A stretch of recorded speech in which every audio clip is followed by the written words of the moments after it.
Thank you very much, everyone, once again joining me tonight. As you know, I'm doing two teaching sessions with a half an hour break in the middle. And thank you for having me. The topic of tonight's teaching uh, is parting from the four attachments. This is a teaching given to a young 12-year-old Sachen Kunga Nyingpo, the first of the five founding masters of the Sakya tradition, when he was doing a 6-month retreat under the direction of Pari Lodzawa. When Sachen Kunga Nyingpo, as a 12-year-old boy, was doing his retreat, was actually on Akshobhya to remove his obstacles. So he did have quite a lot of obstacles in the retreat, and to the extent of his mother seeing something awful in the dream, and so on. But later on, anyway, all the obstacles were allayed, and then young Sachen Kunga Nyingpo instead had the vision of none other than Bodhisattva Manjushri. And it is Manjushri who spoke the four lines. So in your translation, we have the verses are numbered, and the third verse is the actual verse spoken by Manjushri. So that is the root verses of Manjushri. And then this text that I'm going to use to teach on tonight is written by Jetsün Drakpa Gyaltsen, who is the second son of Sachen Kunga Nyingpo. So Drakpa Gyaltsen was a great poet, and so his writing here is a very poetic, and his writing is considered to be the most authoritative text on the parting from the four attachment. So that's just short introduction. Before the actual teaching, I would like you to join your hands heart, and we will do a short the one verse refuge prayer, which has the first two lines refuge, and last two lines are generation bodhicitta. So we'll do that refuge prayer 3 times. Um, that's usually the refuge prayer we do at the beginning of the teaching. Um, do you have it there? Yes, I think. I So suppose anyway, saw the text. and the Buddha Dharma Sangha I refuge them by virtue I give and I shall Buddha would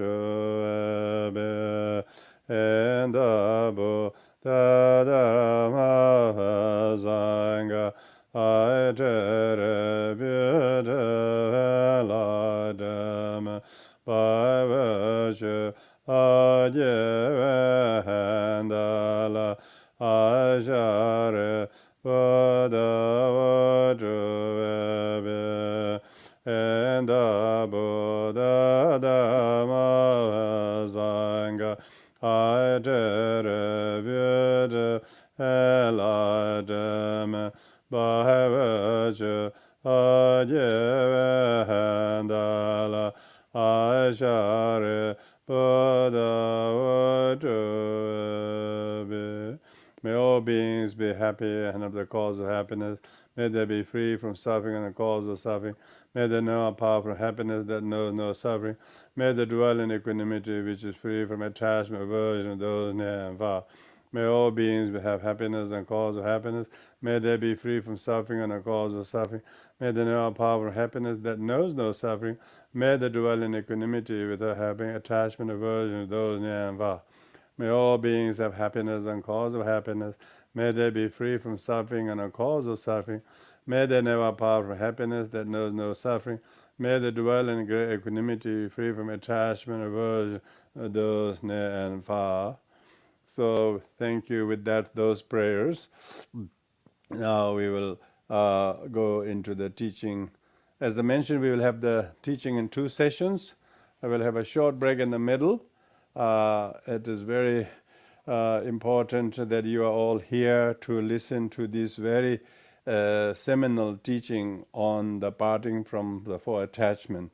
This text, the author writes the instruction.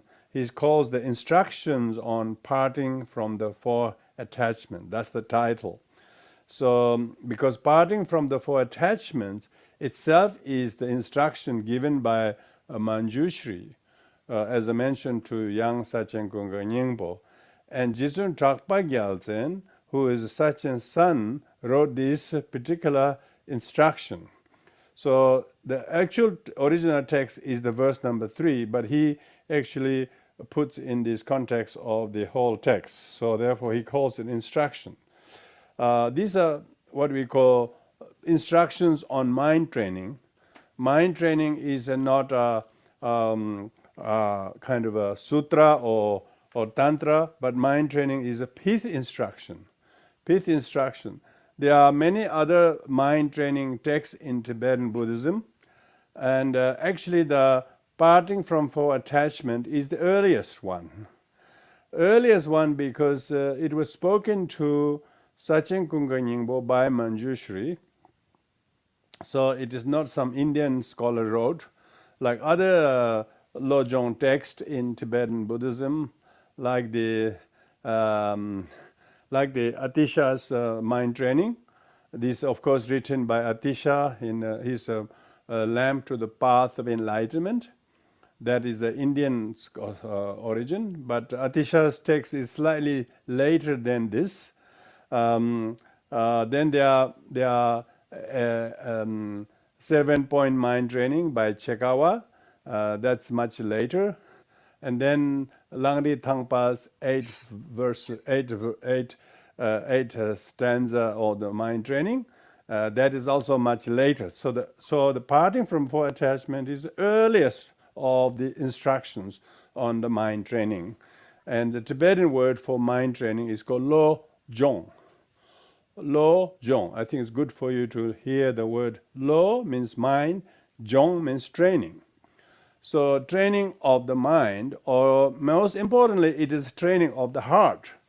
Really, people might think mind training is a more like an intellectual, psychological thing, but here it is more like a training of a good heart, kind heart, which is the quintessence of the instructions of all the teachings. So that's why Jetsün Drakpa Gyaltsen calls instructions on parting. Parting means we have to learn to see how stuck, how attached we are to number of attachments. But here Manjushri gives them into succinctly just 4 attachment.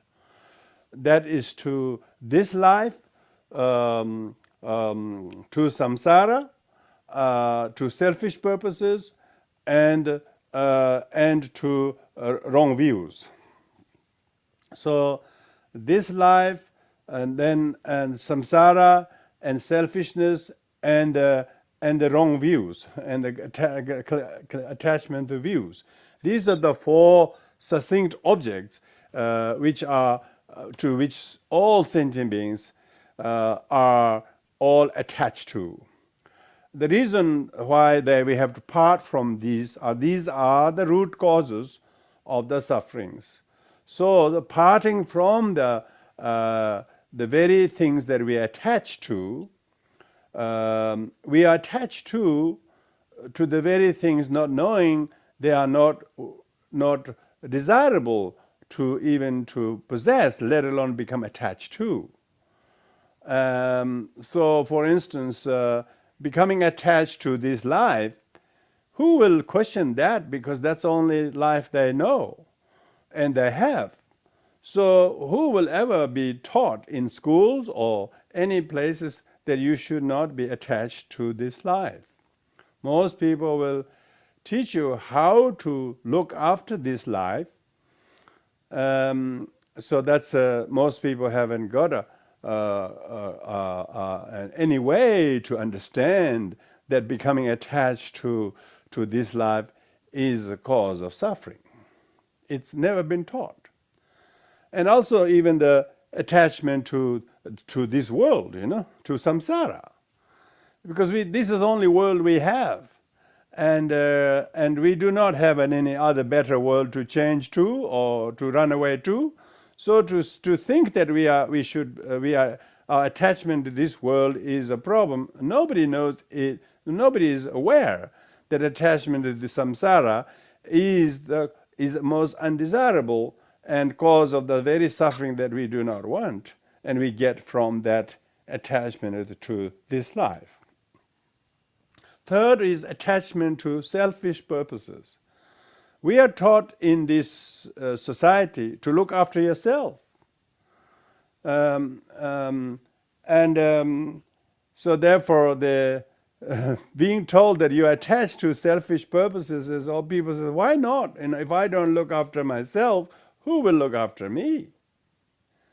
Most people would have no clue that attachment to selfishness is a root cause of suffering. So it's only Manjushri can tell this kind of high teaching, advanced teaching to Manjushri gave this advanced teaching to a 12-year-old boy, but he knows that is the quintessence of all the Buddha's teachings and enlightened one's teachings at their view. So who would think the attachment to selfishness is the root cause of suffering? Only the seers and wise, enlightened ones know that. And the fourth one, attachment to views, the views that we have, our own philosophical, religious or doctrinal views we think our view is the only way, and we become very attached to it. We try to reject other people's view. Of course, nobody will want to detach from views to their own views. They will always propagate their views. So this also is very high teaching. That's why this parting from the four attachment is a very profound teachings that not ordinary people will be able to fathom, understand, and appreciate.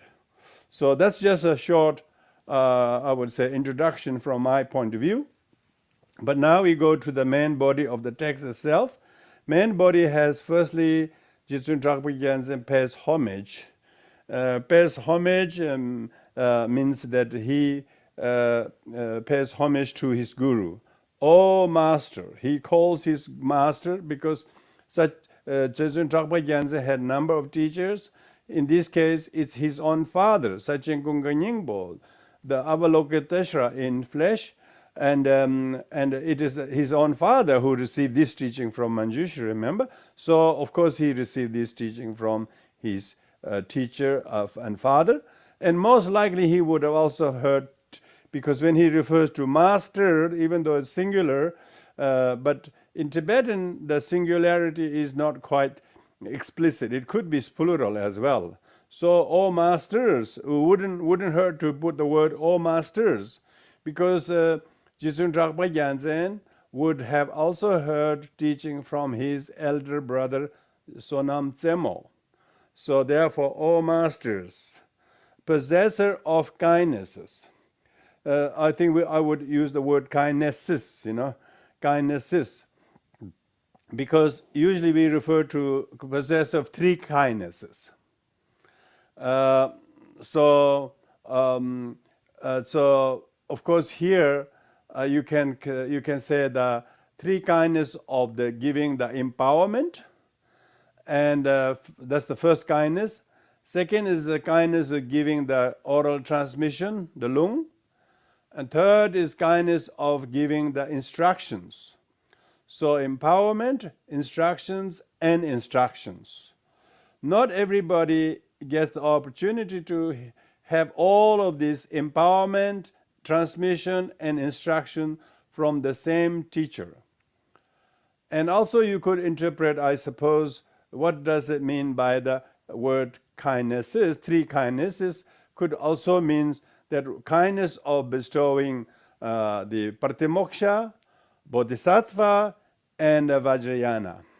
So these are all matter of commentary. Yeah, kindness, possessive kindness, is because the teacher like Sachen Kunga Nyingpo is to Jetsün Drakpa Gyaltsen. He sees him not just as a father. He sees him as a spiritual father, a spiritual guide, and Buddha in disguise. So therefore, for Jetsün Drakpa Gyaltsen, he is calling his teacher and father as none other than the possessor of all three kindnesses, and the compassionate deity. And so we hear the word "and" really refers to the teacher who is. It's not the teacher in and as well as compassionate deity, but teacher is also the compassionate deity. So the "and" is a conjunction to as well as teacher. Compassionate teacher is also the deity. The one's own spiritual teacher is also the deity. Deity, whether it's Hevajra or Manjushri or whatever, the teacher is not seen as a separate from the deities or deities. Also, we can translate that to the compassionate deities in the plural. You definitely can use that. So here, Drakpa Gyaltsen is paying homage to his teachers of three kindnesses, and who is inseparable from the compassionate deity, like Hevajra, like Avalokitesha, like Manjushri. They are all inseparable form of the teacher Sachen Kunga Nyingpo. And as I take refuge in you, so meaning that Sachen Drakpa Gyaltsen is saying, as I take refuge in you.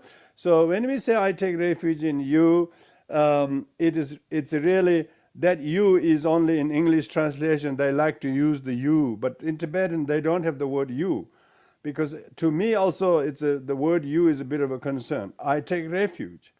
I will put in you in a bracket. I take refuge from my heart. From my heart. Also, depth of my heart. Depth has been put by other translators. I didn't argue about that. But there's no word depth, because heart is one. This is not on the surface of the heart, and the depth of, there's no difference from the heart. So I take refuge from my heart. So meaning that Drakpa Gyaltsen as author is paying homage and taking refuge in his teacher and deity, who are inseparable form of the triple gem, because your actual refuge object is none other than the Buddha gem, Dharma gem, and Sangha gem. Even teacher and deities are none other than the triple gem in the form of teacher and deity. But otherwise, it is the very triple gem. So that's why I have the problem of putting I take refuge in you is a very problematic. So we should stick with I take refuge from my heart. From my heart. So what is it? Take refuge? Take refuge in the triple gem. So that I take if you put the you, then the second person plural always fix on one person. That's not objects of refuge. Object of refuge is the triple gem in the form of the teacher and inseparable from the deity, from my heart. So it's not from my intellect, from not just from academically, but from the deep marrows of my bones, of the heart. So that shows the Jetsün Drakpa Gyaltsen's sincere devotion in the refuge and the triple gem, which he therefore gratefully acknowledges to his teacher Sachen Kunga Nyingpo and the deities concerned. And why is he paying homage in this way? Please grant me your blessings. Yeah, grant me, also in the Tibetan there is no your. Please grant me blessings. There is no your. So quite a lot of translators wanted to put all this in you, by you, all these things. I couldn't be bothered in toing and froing with the different versions of translation. But there's no you. You're in the Tibetan. Please grant me blessings. So of course, if you say you are, there's some kind of very possessive pronoun. That's not in the Tibetan. Please grant me blessings. But your makes it a little bit more easier to understand in English language, so there's not a real problem from that. As long as we understand that word you and your is not referring to an individual or group of people. We are referring to the whole refuge objects, Buddha, Dharma, Sangha, embodied by the root guru, in this case Sachen Kunga Nyingpo, and the deities concerns. So the reason why the author pays homage at the very beginning is, one is to express his own humility, another is he's seeking blessings. Grant me your blessing means he wants the blessings of the deity and the guru, so that his act of writing this poem will have a long currency and a benefit to people like us. Now this is written in 13th century, so we are talking about 700-year-long writing. So this has enjoyed 700 years of currency, and many practitioners know this text by heart and do this as daily prayer.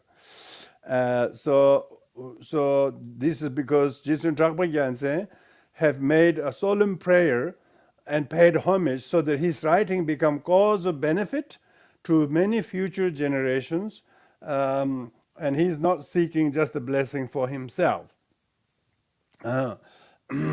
Please grant me the blessing. So that's the paying homage.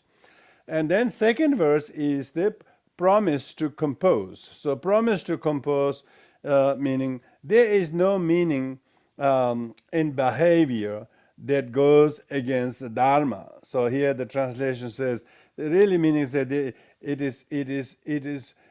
is unnecessary to engage in a certain conduct that is anti-dharma. So meaning that one should not become engaged in anti-dharma.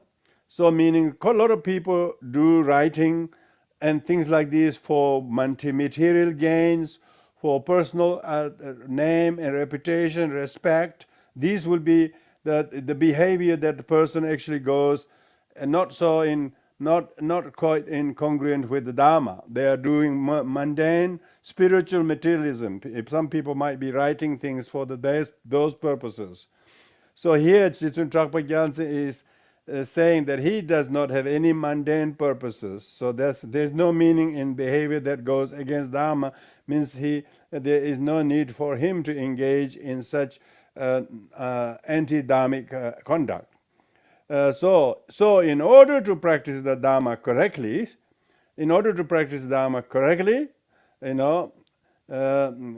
please pay heed to me. He says, please pay heed to these writings that I'm going to write down. Please pay your attention to these. What is the paying attention to? Paying attention to the instructions. Why you have to ask? Drakpa Gyaltsen is asking to pay the instructions. He's not because he's writing. It's because these are the blessed words of Manjushri. These are the blessed words of Manjushri, who appeared in the meditation of his father, and intervened his meditation and spoke this profound statement. This profound statement, which became the lojong, instructions, on the parting from the four attachments. We call Shenpa Shidal in Tibetan. Shenpa means attachment, Shi is four, Dal means parting or freedom from the four attachments. So this second verse concludes the promise to write this, because his objectives, the objective of Drakpa Gyaltsen in writing this is in order to help people not to engage in in behaviors or conducts that are not in agreement with the Dharma, but rather they should learn how to practice Dharma appropriately, so by having freedom from this four attachment. So that's like a mission statement, if you like. That's the purpose of why he's writing, as well as promising to write. They say, wise do not make many promises, but those they do, they will honor it. So that's why the words of writing, promising to write, usually comes straight after that. Then after that, the actual 4 lines that Manjushri spoke is quoted. So it says, if attached to this life, if you are is also not in Tibetan, okay? So our co-translators insist that we put that. If attached to this life, it doesn't have to be you, it could be anybody, could be anybody who is attached to this life. They are not a Dharma practitioner. So it doesn't mean just, of course, when Manjushri spoke to Sachen Kunga Nyingpo, it looks like, well, there is no word you in the Tibetan. Tsen dila shena chepa min. There is no word. Tsen dila means in this life. Shena means if you attach to. Chepa min means you are not a Dharma practitioner. It doesn't say you or anybody. If attached to this life, there is no practitioner of Dharma. So that's the first line, which actually is the main thing in stating that if one is doing for Dharma, even actually very clearly Dharma activities outwardly, maybe study, listening, meditation, writing, doing whatever one does, but if one does this with a hidden agenda, for this for this life's gain, praise, benefit, monetary benefit, and respect, and if one does these things, then it is not a Dharma practice. Because Dharma practice is nothing to do with try to add some better situation in this life. There are many mundane, materialistic ways that you can profit and benefit doing mundane, materialistic activities without doing any Dharma things. So therefore, one should learn how to not become attached to this life if you really want to practice Dharma, So if you're not practicing Dharma, it doesn't mean you shouldn't do it. But if you want to practice Dharma, your practice of Dharma will be jeopardized by your agenda with which you're doing only for this life's purposes. So what does it mean is that person who is a practitioner of Dharma should not be attached to the short-sightedness of thinking this life alone, but should think and do for the benefit of many, many future lives. So one has to be very far-sighted practitioner, not short-sightedly thinking just for today and me and the body, this kind of short-sighted. So that's that. Second is, if one is attached to the samsara, there is no renunciation. So it's, of course, here the word translator used the you are and you have. These are not found in Tibetan. If attached to samsara, there is no renunciation, would be correct translation. But that's what we have got. If you attach to samsara, you have no renunciation. So in English, it's much easier to understand that way. But you must understand that anyone who's attached to samsara, it's not just you and me, they have no renunciation. If they want to have renunciation, then they should not get attached to samsara. Why renunciation is necessary is renunciation is a definite understanding of the futility of samsara and materialism and wealth and possessions and positions that most people invest a lot of time try to have just those.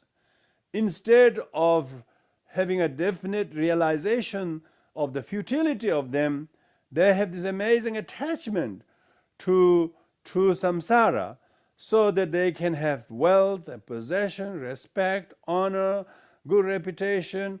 People are doing these things because they deliberately wanted to have these things because they are so attached to samsara and materialism, and within this very limited kind of agenda. So that's why here, if one is attached to samsara, there is no renunciation. Means you will not be able to practice Dharma properly with a strong kind of renunciation.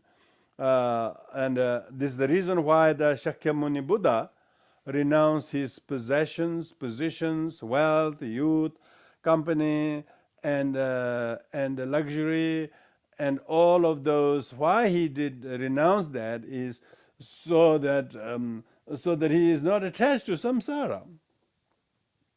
So if one is attached to samsara, then that renunciation and samsara are at odds, So therefore, if one is attached to samsara, you will not be able to have any realization of the futility of samsara and its hollowness. So it's about renunciation from samsara. Now the third line is if attached to selfishness, there is no bodhicitta. Again, if you are attached to self-interest, you have no bodhicitta. So the translation is pretty generous, loose there. But really we say, if attached to selfishness, there is no bodhicitta. That would be the correct translation. And so most of the time, we are always doing things thinking, what is there in for me? What do I get? What do I get from doing this?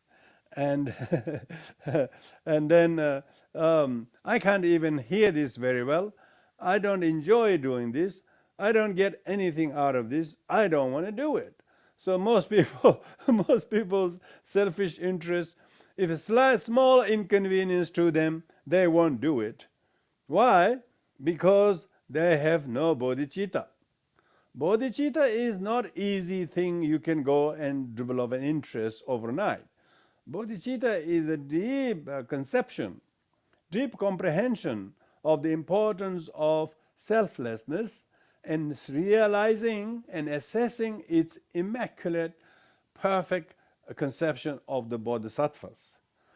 And one needs to conceive that, one needs to see that, and one needs to comprehend the virtue and the merit and the benefit of bodhicitta, so much so that selfishness is the very antithesis of it.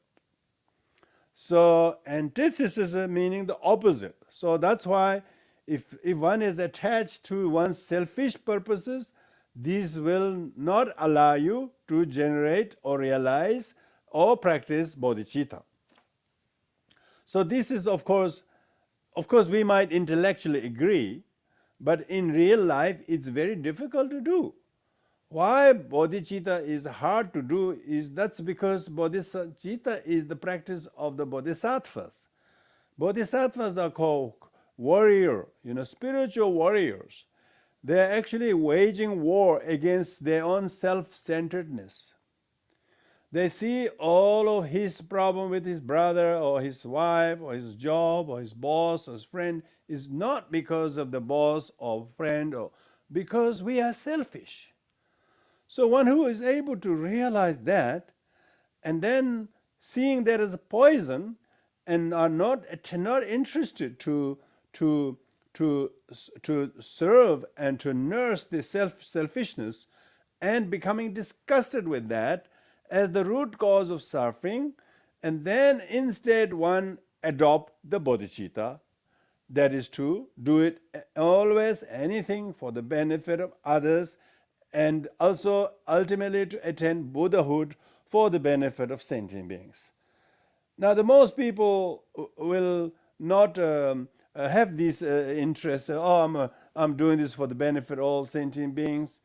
I'm doing this in order to attain Buddhahood. There will be only a small, maybe couple of percent out of 100 people Out of 100 people, you can interview one by one and ask them why you want to do this, why you want to do this.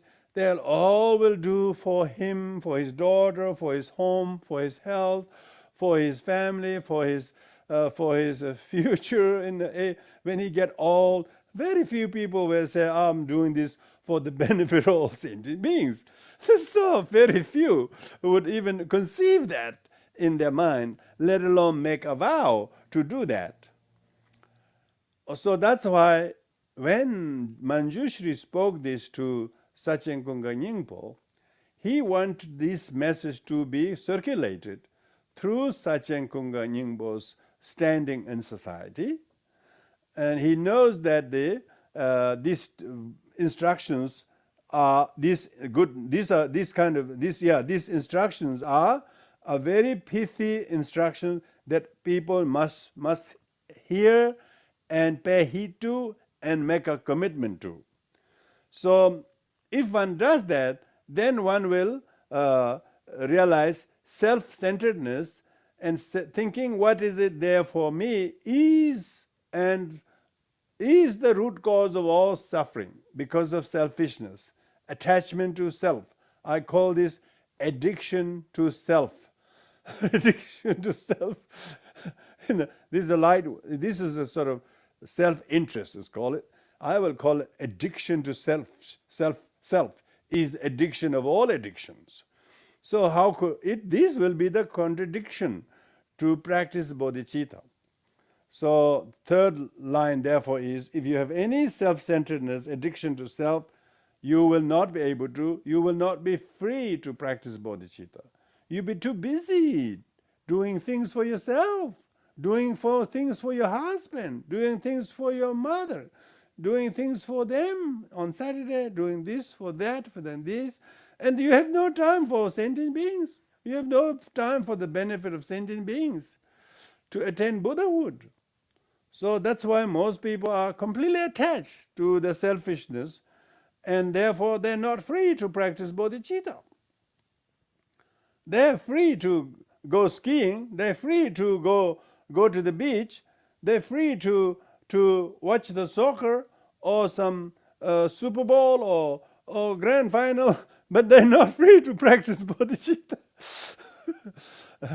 So that shows most people are so unfree, poor thing, so unfree, because they are slave of their selfishness, slave of selfishness. I thought slavery was bad enough, I thought we overthrew the slavery long time ago, but according to Buddhism, no, people have become more addicted to it. So selfishness is the worst slavery. We have to revolutionize. We have to bring this new revolution with Mahayana Buddhism, how to overthrow this self-slavery, and because it is the one that prevents us from being useful to benefit sentient beings. So that's the very third. You can see why this is such a profound, and if grasping arises, there is no right view. There is no view, means if you have grasping, you haven't got the right view. So even Madhyamika, even Nalanda Pandita school, or even say perfection wisdom, we should not get attached to them. If you get attached to Mahamudra, if you get attached to Kadampa teachings, if you're attached to four parting from four attachment, it is not the right view, remember that. So I'm not teaching you to become attached to parting from four attachment. I'm teaching you to be free from parting from the four attachments. Even from the parting from four attachment is not something you should be clinging to. So these four are to do with self, okay, this life, samsara, samsara, selfishness, and view. This life, samsara, selfishness, and view. These are the four things. So what are the four things we attach to? This life, samsara, selfishness, and spiritual or philosophical views. So if you have attached to the view, Buddhist view of Noble Eightfold Path, and arguing to people, you haven't got the right view. So anyway, there's not a lot of danger. People have the right view, so we don't have to warn. We don't have to warn of a danger that doesn't exist. There's not a lot of danger that people realize the right view quickly anyway. Anyway, so these four are the gist of it. So that's Jetsün Drakpa Gyaltsen introducing the parting from the four attachment. Now he will elaborate those. First of those is relinquishing attachment to this life. So how do we do that? First, he says, give up attachment to this life. Oh, that's so easily said than ever done. So Jetsün Drakpa Gyaltsen and his brother Sonam Tsemo were both upasaka. They didn't have time to become monk, but they were so renunciate. They have so renunciate. They never even had time to become monk. Both he and his brother are lay upasakas. We call in the five, out of the five founding Sakya masters, we call 3 white and 2 red. 3 white are the 3 upasakas. That's Sachen Kunga Nyingpo, Sonam Tsemo, Drakpa Gyaltsen. These are all upasakas, so we call 3 white. White means they are non-ordained. And 2 red are Sakya Pandita and Chogyal Pakpa. 2 red meaning they both wear the vermilion or maroon robed robe of ordained sangha, celibate ordained sangha.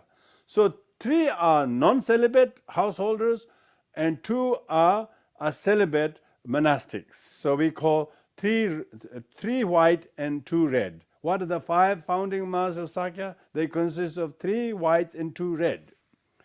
And Jetsün Drakpa Gyaltsen is one of the 3 red. But he remained as a householder, not because he was married or he had a family. He didn't have. He has totally given up attachment to this life, and he practiced solely as a complete upasaka. Complete upasaka. Complete upasaka is those who take the 5 vows and for whole life. For whole life. Most people are only periodical upasakas, but not many are able to practice complete upasaka vows. So Drakpa Gyaltsen is definitely one such. First give up attachment to this life. He says those who practice discipline. So there are 3 types of practices: the discipline, meditation, and the wisdom. Yeah, we call Shila, Dhyana, and Prajna. So first is the discipline. So those people who are practicing discipline, whether it's Pratimoksha or discipline or Bodhisattva discipline, whatever they are observing, practicing, and then if they are studying Dharma by reading texts, attending classes, and then reflecting, meaning thinking about the teachings, subsequent to the study and reading, they are reflecting on the meanings and try to make those teachings as their thinking. And then meditation, this trio of study, reflection, and meditation, because you will gain wisdom through study, you will also gain wisdom through reflection. The highest wisdom is you gain from the third one, the meditation. If one is practicing any of these 3, he says, with great discipline, for the sake of this life.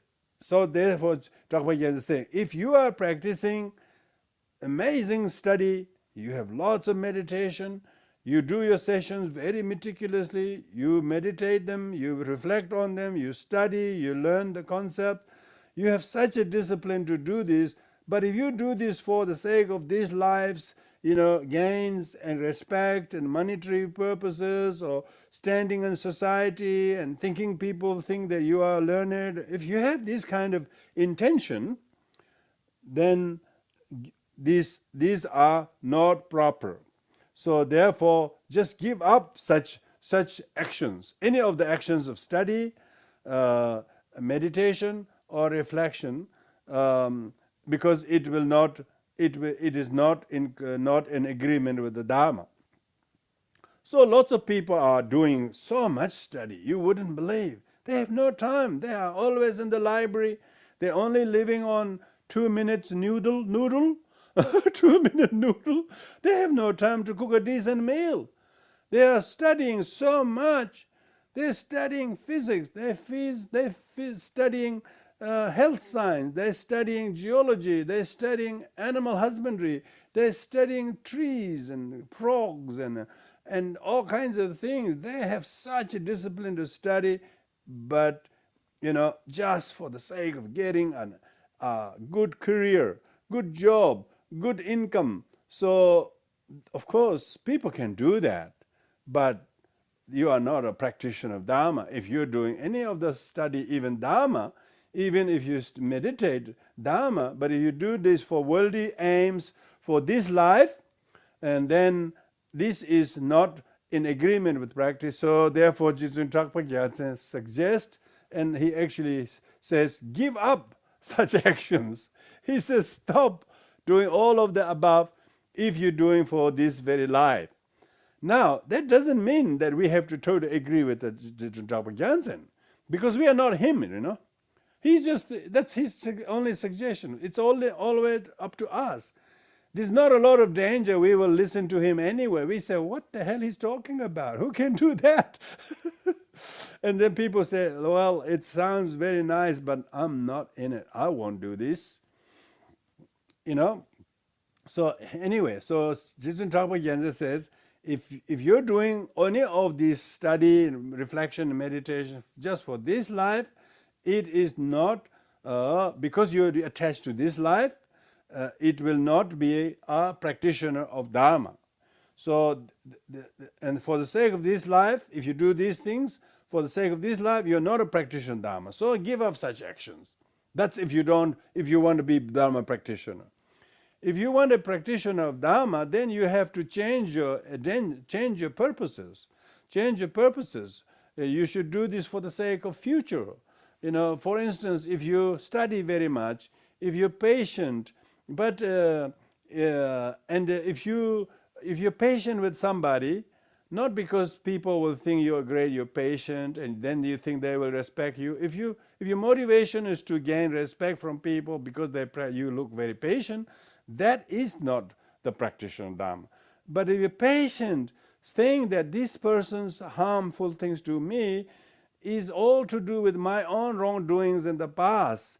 So now, if I were to practice patience now, it will, in the future lives, at least my karma will be purified by this practice of patience now, and also will assist the other to exhaust their karma. So if with this intention, if you practice, then you are not practicing just for this life, and you are doing it for the benefit of future lives and benefit of others as well. So therefore, the whole idea of being able to have such far-sighted vision, not just for this life, is the practice of Dharma.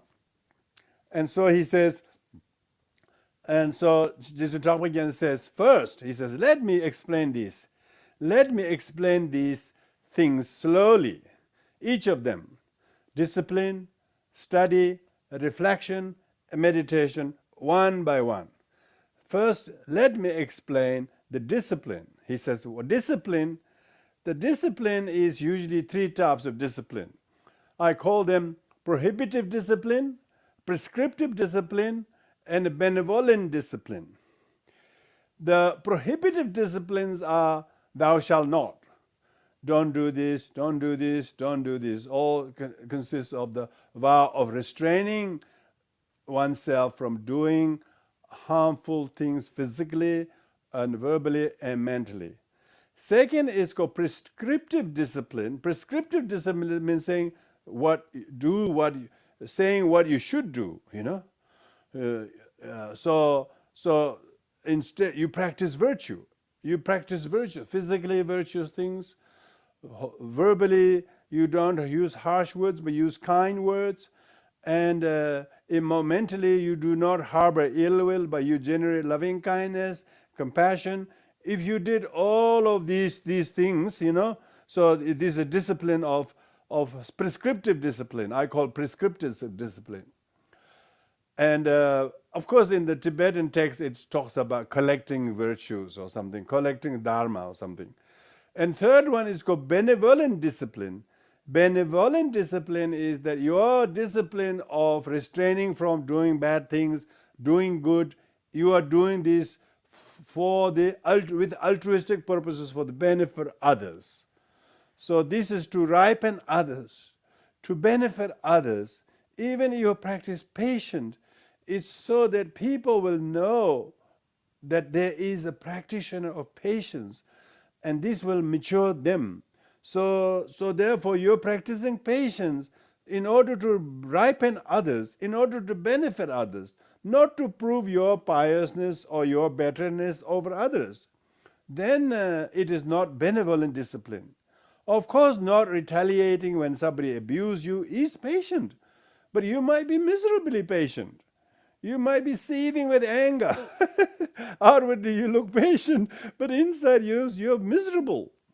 No, benevolent discipline is that you're not only patient, but you're doing patiently in order to benefit the other person who is already a little bit stressed, and so that his suffering, his karma will be minimized, and your own merit of practicing patience will benefit him.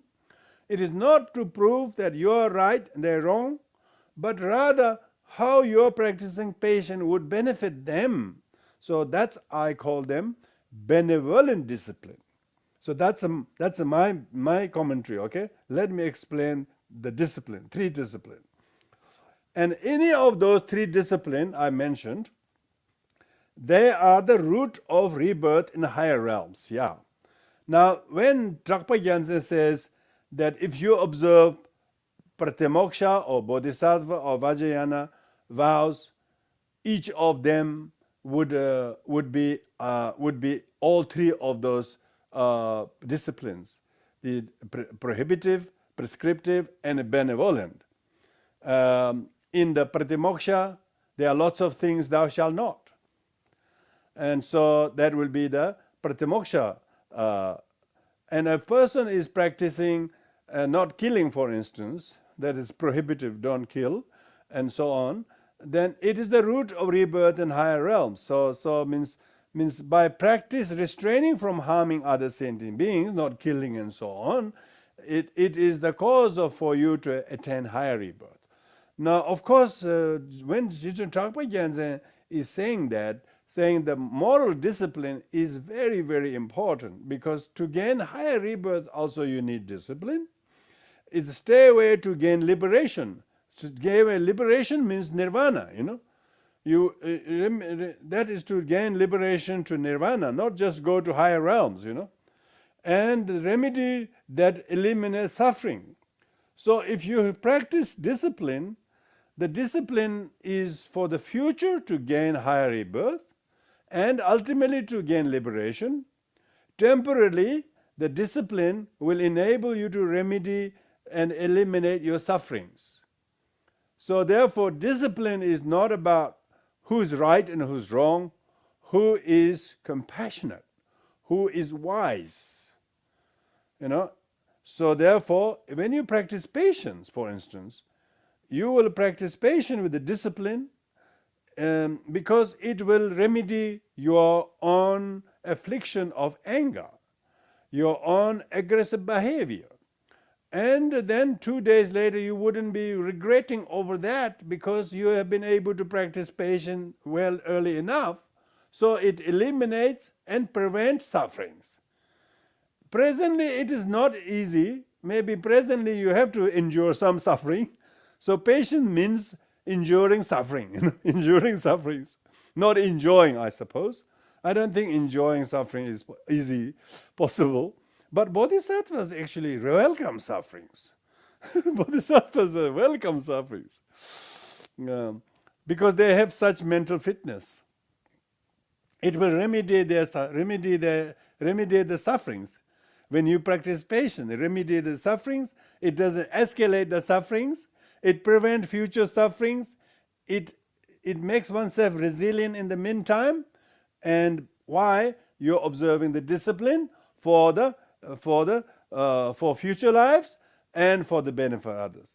But most people aren't doing the discipline for that purposes. They're doing this for the sake of name, respect, monetary wealth, gain, and so on and so forth. Sometimes when I have interesting relations with some of the organizers, they say, Rinpoche, oh, we got so few people. Do you really still want to run the course? I said, of course. Because they always think that we should have at least a minimum of so many people, so it is profitable. Oh gosh, always thinking back into the monetary terms, so it's very easy to fall into the trap, So that's why here it is how to distinguish between pseudo self-discipline or genuine self-discipline. So hence discipline is indispensable. Jetsün Drakpa Gyaltsen says, discipline is indispensable to gain higher rebirth, to gain enlightenment, to remedy suffering. Discipline is like the medicine.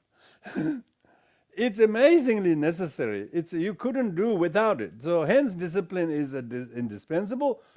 But now the but is an expression of contrast. But also means however.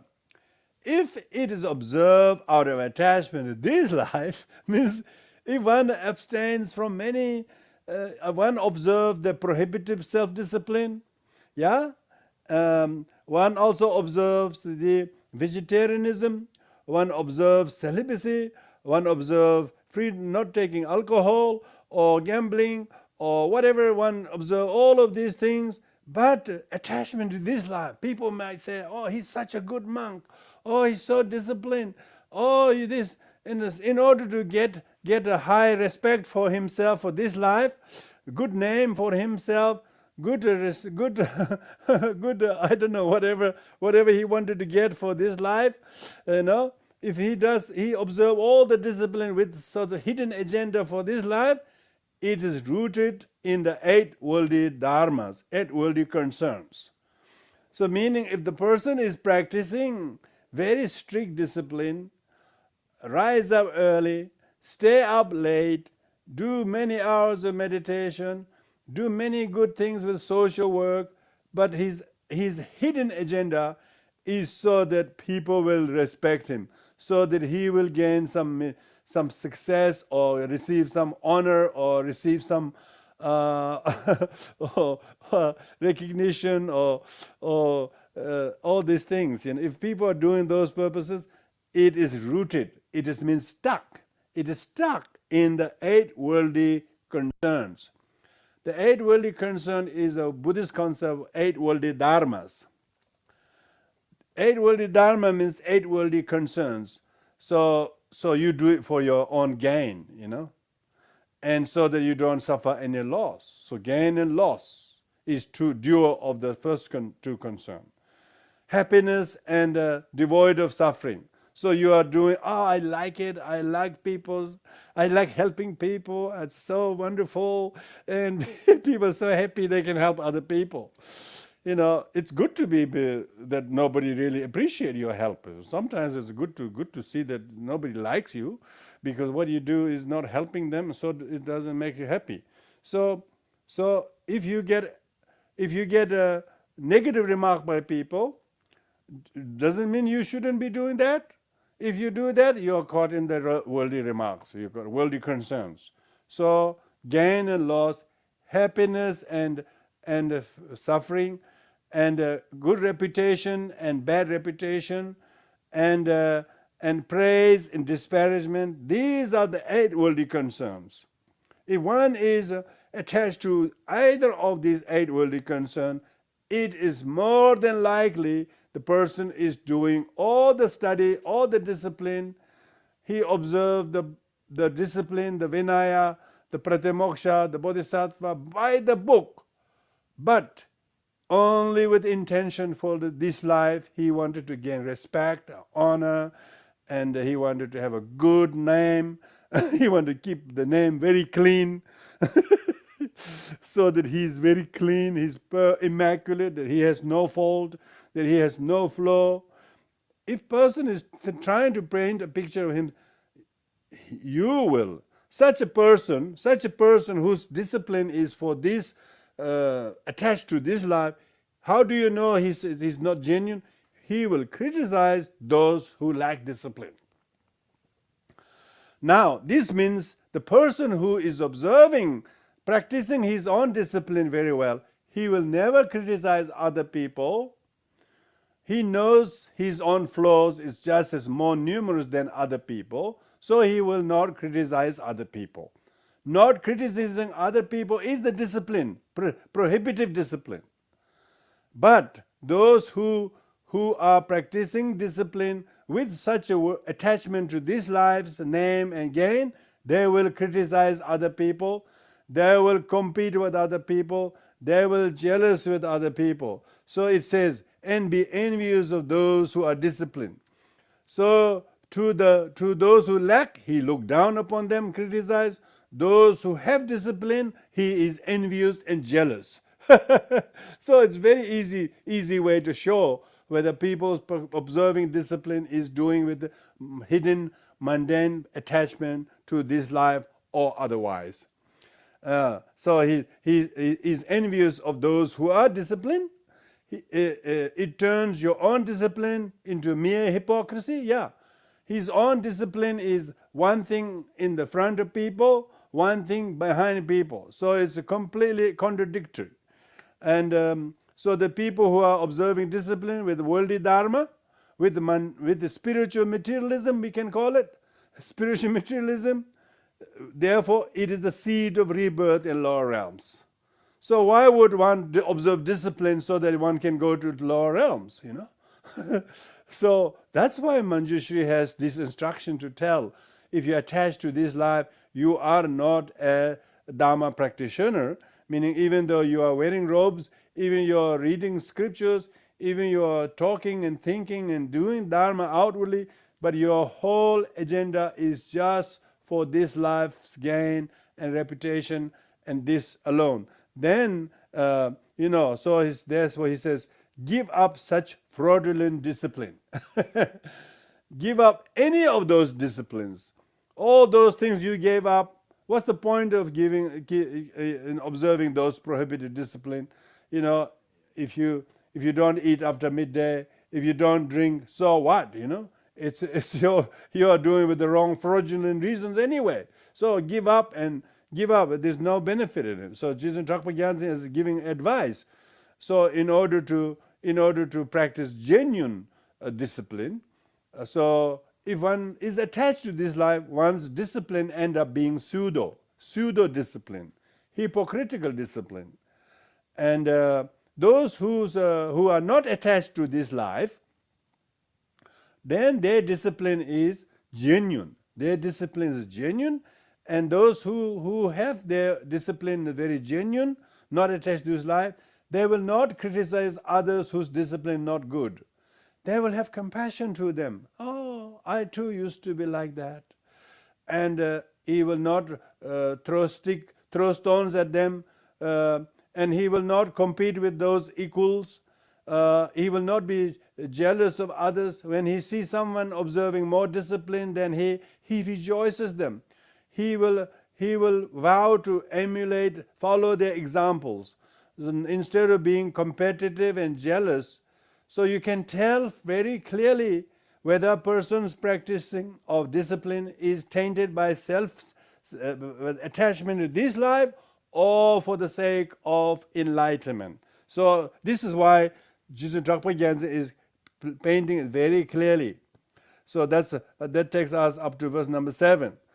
And then he goes into next practice, the study and reflection. He says, a person who engages in study, so this is engage in study in any subject, in particular the Dharma, and reflecting on the meanings, possess wealth of knowledge. The person has a lot of knowledge. Why? Because he studied, he reflected, he is very eloquent, he is very articulate, his explanation and teaching makes so much sense, holds the torch to dispel ignorance. Yeah, such a person who's very studious, who learned, with the wealth of knowledge of the Dharma, he will be able to hold the torch to dispel everybody's ignorance.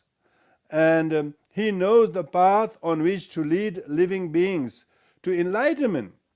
So he says, isn't it wonderful that study is even that wonderful? Knowledge is power, they call it, and reflection of Dharma is amazing, and gets the seed of Dharmakaya. Eventually it will enable him to attain the enlightenment.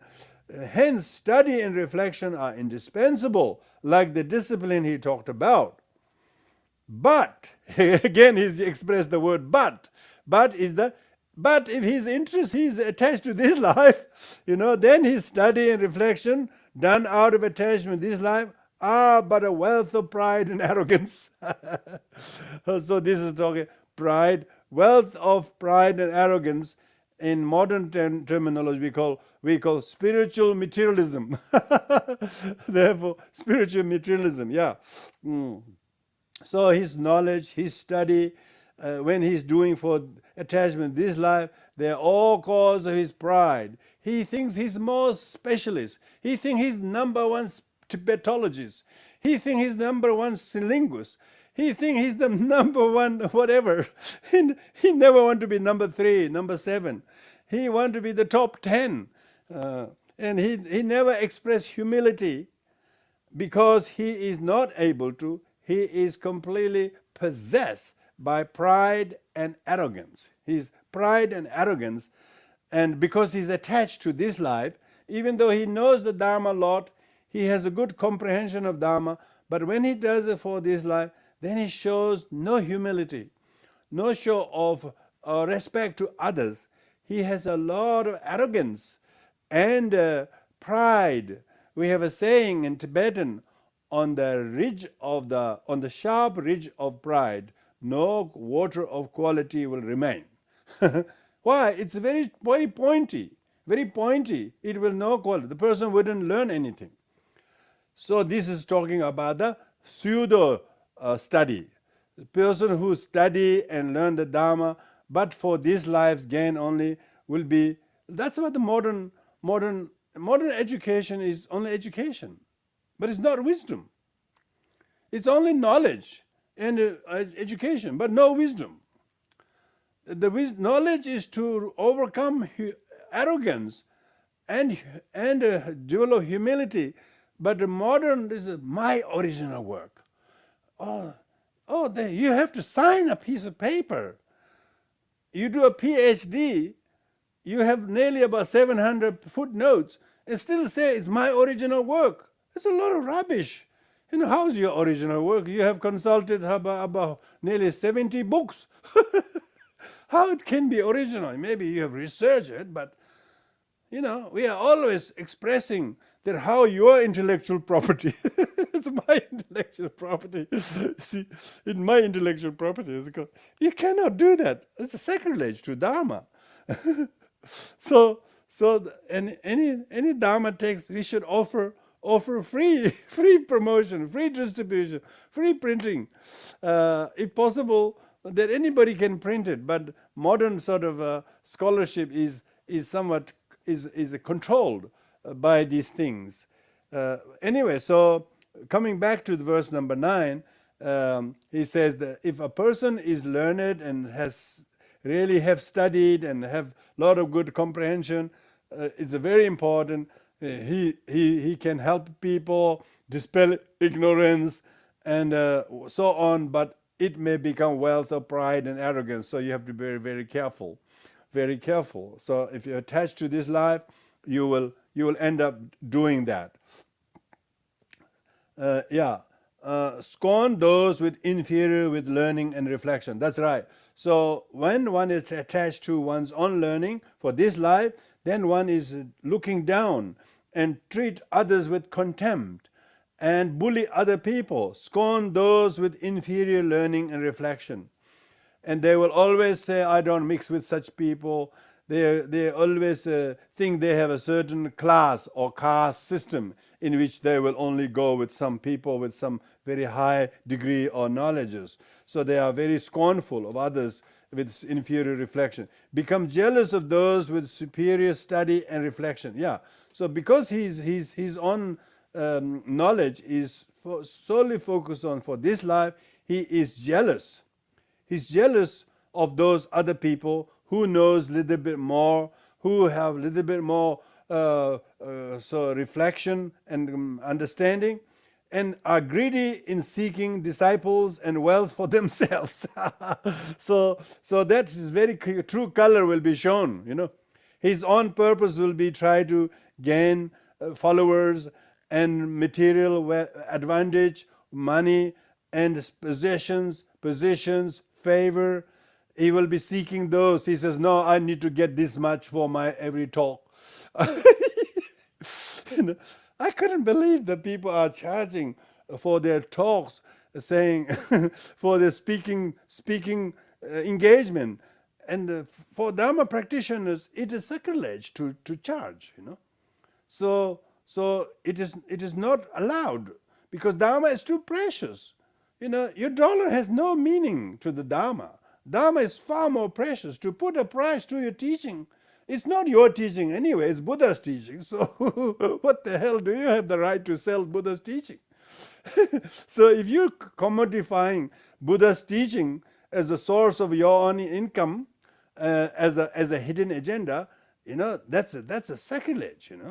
So that's why in Dharma it always go by your ability to give time and energy is the best offering and the best gift.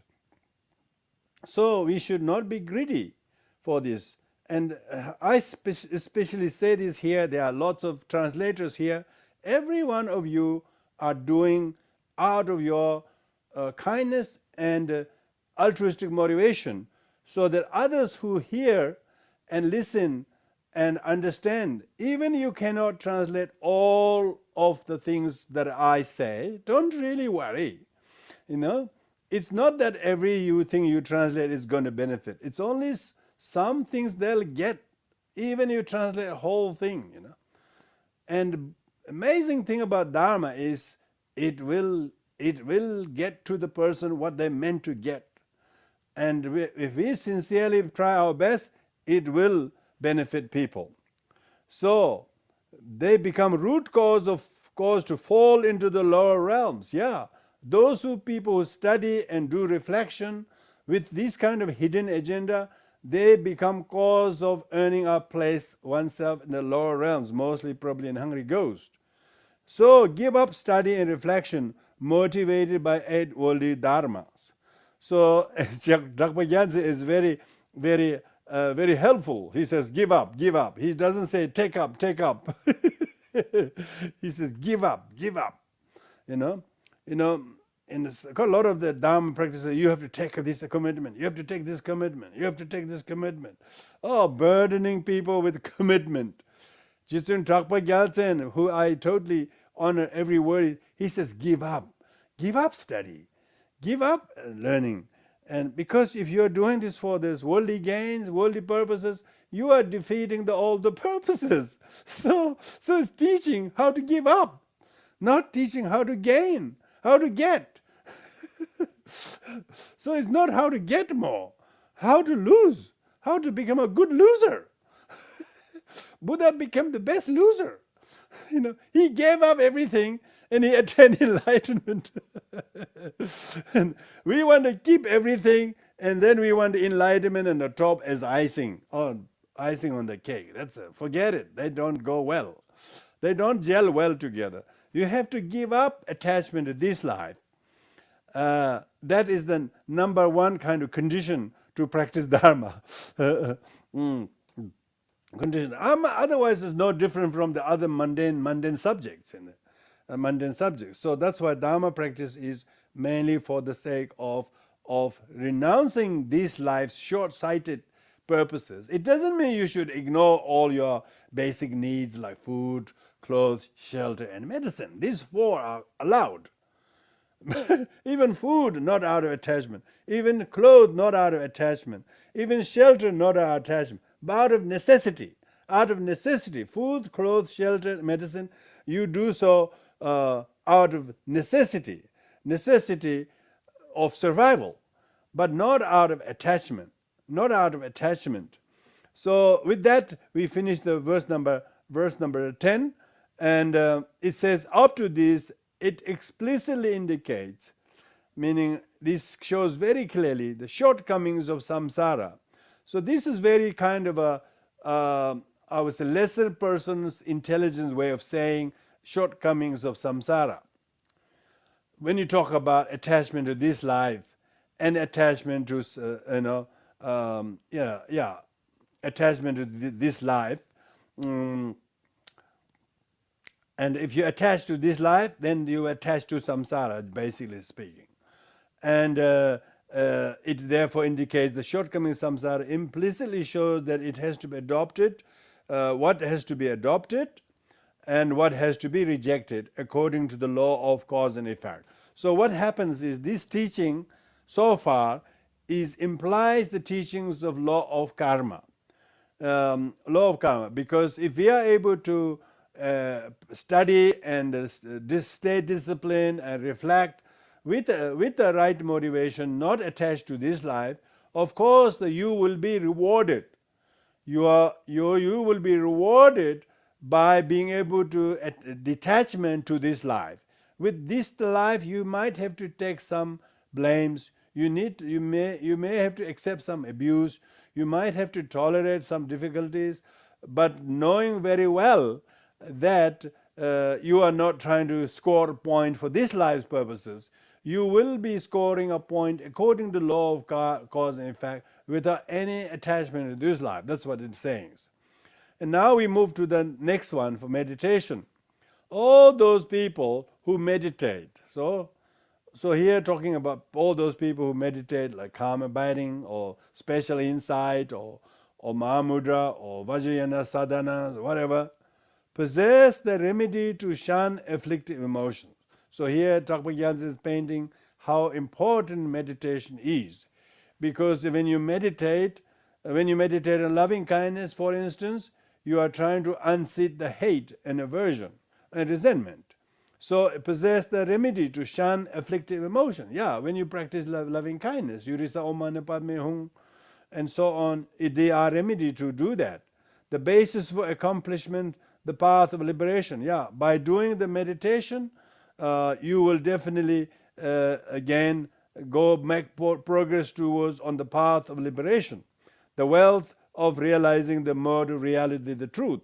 So here in these 4 lines, Drakpa Gyaltsen paints the picture of how indispensable meditation is to remedy your affliction, to make progress on the path of liberation, to realize the ultimate truth as it is, and the seed to attain Buddhahood.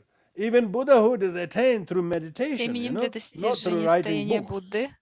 So that's why the meditation is indispensable to attain Buddhahood as ultimate purposes.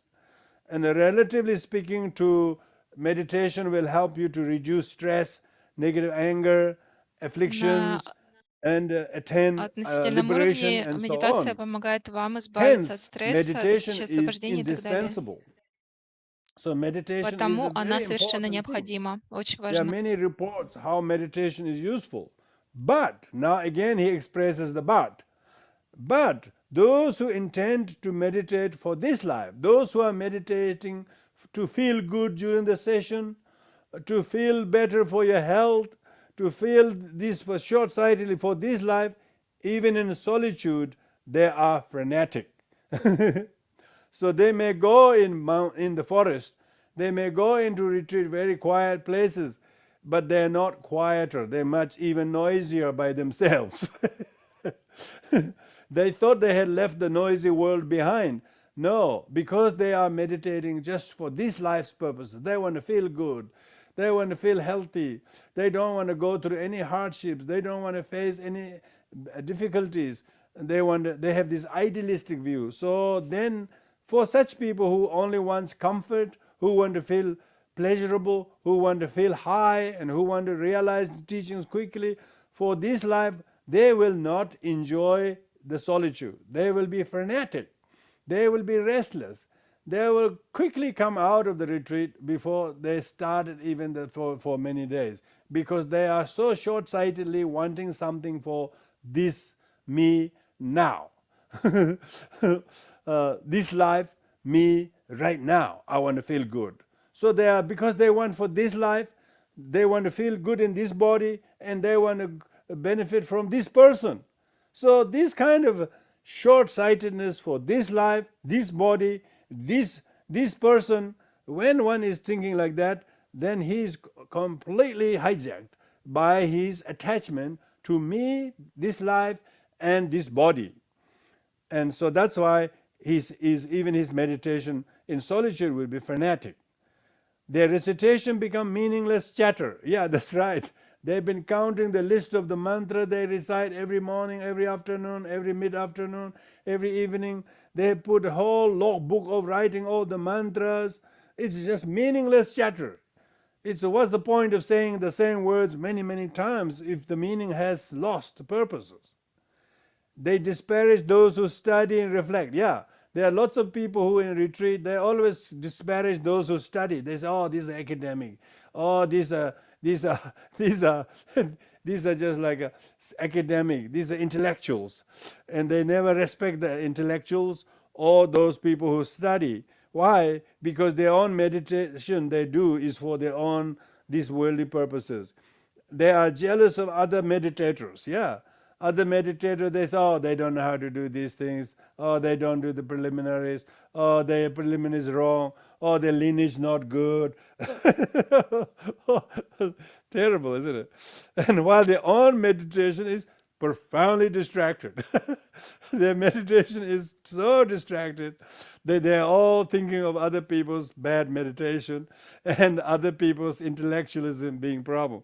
So they have become much noisier by themselves. So they have not become peaceful or quiet. They have become jealous of other meditators. Their own meditation is distracted and dull and sleepy and doubt and regret and all of this, and they disparage other people's study. So give up meditation with the eight worldly concerns. So the eight worldly concern is the what exactly is talking about the attachment, this life. All the attachment, this life, we can call it in Buddhism eight worldly dharmas, eight worldly concerns. So if you do a Google search on eight worldly dharmas, they'll give you the eight worldly dharmas, what they are: gain, loss, happiness, suffering, gain and praise, disparagement, and so on. They'll give you those eight pairs. They are also they are to be found in the Theravadan teachings as well as in Mahayana teachings. So that's why it is important to this understanding that. So that concludes the parting from the first of the four attachment, the teachings. I'm not saying we have finished parting.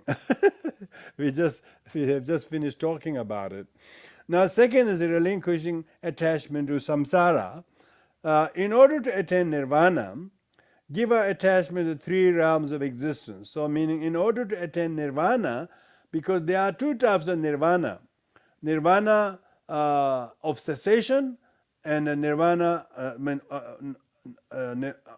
nirvana with cessation, and also nirvana is with remainder. So here, in order to attain nirvana, either of those two nirvanas, give up attachment to three realms of existence. Three realms of existence means worldly existence. Three realms are desire realm, form realm, formless realm. So when we say three realms, that's overall. When we say six realms, The 6 realms are actually desire realm. Desire realm is divided into 6 realms, subdivided into 6 realms. First is the desire realm God realm, then demigod realm, human realm, and then animal realm, hungry ghost, and hell realm. These are all 6 desire realms. 6 desire realms. Then within the 6 desire realm, the 6th one is desire realm God. The desire realm God itself is subdivided into 6 desire realm gods. And then when we talk about form realm, there are 17 different celestial gods. And when we talk about formless realm, there are 4 different formless realm gods. So altogether 17 plus 4 is 21. 21 plus 6 is 27. Plus you add the 5. 27 plus 5 is 32. 32 different realms. If you break down the 3 realms, okay? But of course here it says 3 realms. It means everywhere. 3 realms of existence. Give up. Also 3 realms of existence can also be translated as extraterrestrial realm, terrestrial realm, and subterranean realm. Subterranean realm would be regarded as the beings underground, and beings on the ground is terrestrial. Extraterrestrial is the celestial beings, the gods, and all the form realm, desire realm, formless realm. They're all extraterrestrial realm. And the terrestrial realm are humans and animals. And then subterranean realms, mainly the hungry ghosts and hell beings and so on. So you can interpret the 3 realms quite a few different ways. Give up attachment to 3 realms. Think of the fault of samsara existence. Fault meaning the shortcomings of sufferings in the desire realm God, in those who have, those wealthy ones, those not so wealthy ones, those in the human realms, those in the animal realms. So they are talking about all kinds of unthinkable, unsatisfactory situations of the 3 realms. How? First, the suffering of suffering, which is the suffering of the 3 lower realms. So according to this text, Jetsün Drakpa Gyaltsen thinks out of the 3 sufferings, suffering of change, and all pervasive conditioning suffering, the first of these 3, suffering of suffering, is the unique sufferings in the beings, sentient beings who are stuck in the 3 lower realms, animal realm, hungry ghost realm, and hell realm. The suffering of suffering means they have incessant suffering. Whatever they do, it does not remedy from one suffering, it brings additional suffering. So suffering after suffering, suffering after suffering. So this is called suffering of suffering. So which is the suffering of 3 lower. If one properly reflect on it, goose pimple will break out. Means when you really think about the suffering of animals, you don't have to think very far. You can think about the war and fighting and people killed in this terrible natural disaster. When you think and just look at it, you couldn't bear, it'll make you feel freak out, So if one properly reflects on this, goose pimple will break out on your body. If it actually happened, it will be unbearable. The sufferings of the animals, they have to stay a whole night in the cold. Some of them just try to hide their tail between the 2 legs as they can keep the tail warm. What's the point of trying to keep the tail warm when the rest of the body is all exposed to the cold night? But that's little they can do. They can keep the tail warm, but one moment their predator came and bite the very back. So they are just suffering of suffering. It's just unthinkable. That's what it says. It's unbearable. That's why we feel very traumatized seeing the sufferings of suffering of other lower realms. Without practicing virtue of self-restraint, this is the prohibitive morality we are talking about. Without practicing the virtue of restraining from doing harmful things, one is plowing the fields of 3 lower realms. So that what it's saying is that if one is not able to practice prohibitive self-discipline, one is yourself plowing. Plowing means you are planting. You are planting and you are harvesting the fields for yourself to be born in the lower realms. And so that's why we need to practice restraint from greediness, desire, possessiveness, ill will, and wrong view, and aggression, greediness. All of these physically, verbally, mentally we should restrain. Because if you are not, then you will be plowing the fields to go into the three lower realms, whose suffering is suffering of sufferings. And wherever it may be, it is dreadful. There is, wherever the three lower realms are, it's dreadful. There is no one better place better than the other. If one were to think about the suffering of change, says this is the second suffering, suffering of change. Higher realms, beings fall into lower realms. We're not talking about God realm falling into lower realms. Of course they do. We're talking about people in higher positions. Only a few months ago they were president, and the next week they end in the jail. And people who are millionaires, very rich, and the next time they have lost everything, they go on bankrupt. And so these are common sightings. Higher realms, beings fall in lower realms. Indra will be reborn as an ordinary mortal. Indra is regarded as the highest realm god and the desire. He also will fall in the lower realms. The sun, wind, and moon can turn dark, because in this case, Drakpa Gyaltsen and using Indian kind of mythology, this sun and moon are of course are bright and light. But he says one time they will also become dark. And powerful monarchs will become slaves. That's right. Many monarchs are almost slave to their castles. They're already slave to their castles. And some of the people were kings 20 years ago. They were kings, but now they are just ordinary citizens. They have nothing to say. You wouldn't believe. So the highs and lows, and this kind of suffering of change is, you wouldn't believe. These examples may be trusted as they come from the scriptures, because this teaching says this. You say yeah, but yet ordinary beings cannot comprehend them. Some people think that these teachings are exaggerating, but actually, if you look carefully, just look at the changes happening within your human realm experience alone. Look at your neighborhood.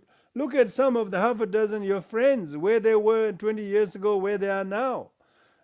Someone was very, very poor, very weak, now become successful. But how long they stay successful? They will fall down very quickly. Look at the uncertainty. Look at the impermanence in within your own human experience. The wealthy ones become destitute. Yeah, people who are very wealthy have now nothing. He lost everything, to whom? To the bank. That's what the bank is doing. Bank is never there to help people. They make the wealthy ones become destitute. And wealthy ones become destitute. Those whose words are powerful now become weak. Nobody listens to him. He used to be very powerful. 1,000 people follow him. But now nobody respects him. Out of many people, only a few survive. Like there were big families with 20 people. Now there's only 2. Only the 2 have nobody left for themselves. Everything is so impermanent, so transient. These are inconceivable things such as these. If one were to reflect on suffering of conditioning, so that's the third one. So those are the first 2 sufferings. Suffering of lower realms, suffering of change, and the humans and God realms. And if one were to reflect on the suffering of a conditioning, this is all pervasive conditioning. Activities have no sign of ending. Like that, whatever we do, people have no sign of stopping what they're doing. They are ceaselessly slaved by what they have to do. Suffering is found among the many and the few. So if there are many, they are suffering of the many. If they're few, they wish they were more. When they have more, they wish they were few. and so nobody is happy with many, nor is anybody happy with few. So when they're many, they want to become few. When they're few, they want to become many. So they couldn't make up their mind. Both wealthy ones and destitute ones are suffering. Destitute ones are suffering physically. Wealthy ones are suffering emotionally and mentally.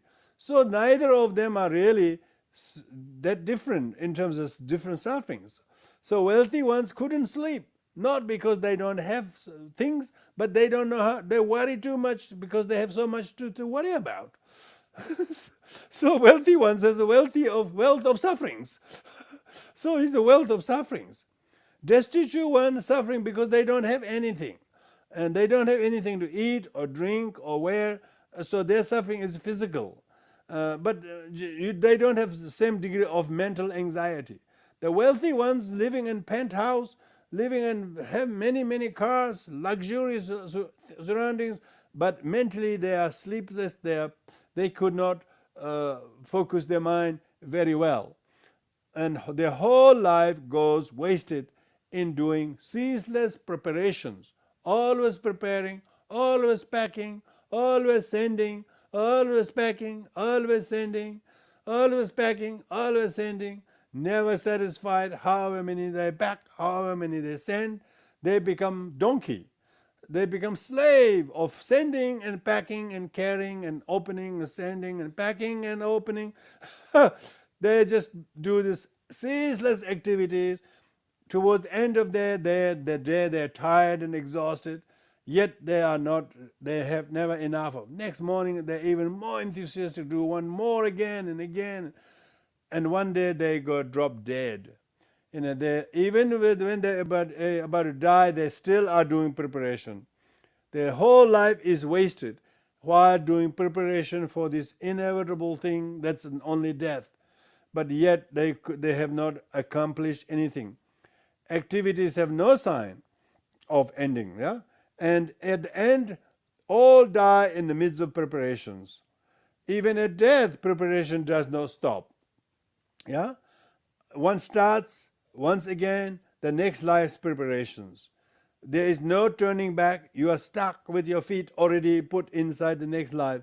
Samsara is just a heap of miseries. How pitiful to be attached to it. So therefore, to attach to samsara is a very double mistake, and therefore one should learn to not get attached to this life and not to get attached to samsara. If detached from this, one will go beyond sorrow. Not just one will in the future, but you will start seeing lesser and lesser sorrows. You're not attached to this life or samsara. Because of that, you have less sorrow, less resentment. You see the futility, essencelessness of that. Therefore, in nirvana, one will attain bliss. Meaning that it's not so much nirvana in the future, but nirvana means absence of sorrow. Okay, nirvana is not some 30,000 feet in the sky. Okay, it's very cold out there. There is no nirvana in the sky. Okay, no is nirvana in the west. Okay, particularly those places where there's lots of problems. No is nirvana in the east. No is nirvana south. No nirvana in Australia, I tell you. So don't try to come there. Nirvana is absence of sorrow. So nibbana, in Sanskrit, the word nibbana means to put out the fire of suffering. You have to extinguish the fire of suffering, and only in such a state of mind there is the bliss. This is my experiential song of parting from for attachment. Yet there is no use of gaining self-liberation alone. So now here Drakpa Gyaltsen concludes that this is my experiential. So he is experiencing the song. This is like he's writing in tongues, sort of, and about the parting from attachment. So therefore, there's no use for even not attached to this life, not attached to samsara, yet your attaining of liberation for yourself is not good. So it's implying the third attachment, which we will come to it. So I think we'll have the break now. That's exactly hour and a half when we started. So this might be right time for people to have a short break, half an hour break. Thank you very much. I'll see you in 30 minutes time. Thank you, everybody. Hello, welcome back. Thank you for that break. I think everybody deserves a little bit of break. Now we're going to resume the second part of the teachings on the parting from the four attachment by Manjushri. The first two is attachment to this life.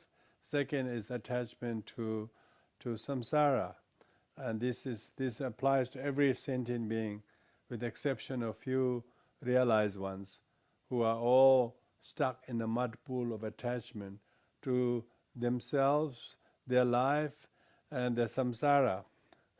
So now the third part of this text, where Jetsün Drakpa Gyaltsen goes to continue, moves to a next level of person of what we call a middling intelligence. A person of lesser intelligence wish to, I would say, wish to be free from samsara, just for attain nirvana for themselves. But person of a highly realized practitioner, they will see what's the benefit of me alone attaining nirvana or attaining a higher rebirth. So the person who practices Dharma just for attain higher rebirth is called lesser of intelligence. Person who wish to attain nirvana for themselves is a middling intelligence. And the person who wish to attain Buddhahood for the sake of all sentient beings, and that is persons of highest intelligence. This is a tradition of dividing people of different levels of intelligence. That doesn't mean you and I will always be stuck in person of lesser intelligence, if that's what it is relevant sometime, but we can always do an upgrade, I think we don't mind an upgrade, isn't it? You have when you travel internationally, you may be on a economy class, and if you can afford it, go and upgrade in a little bit more leg room in the business class. It's like that.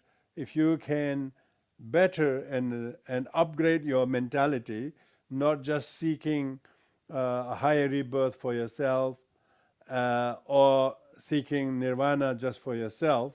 This is both what we call the person of lesser intelligence, person of middle intelligence.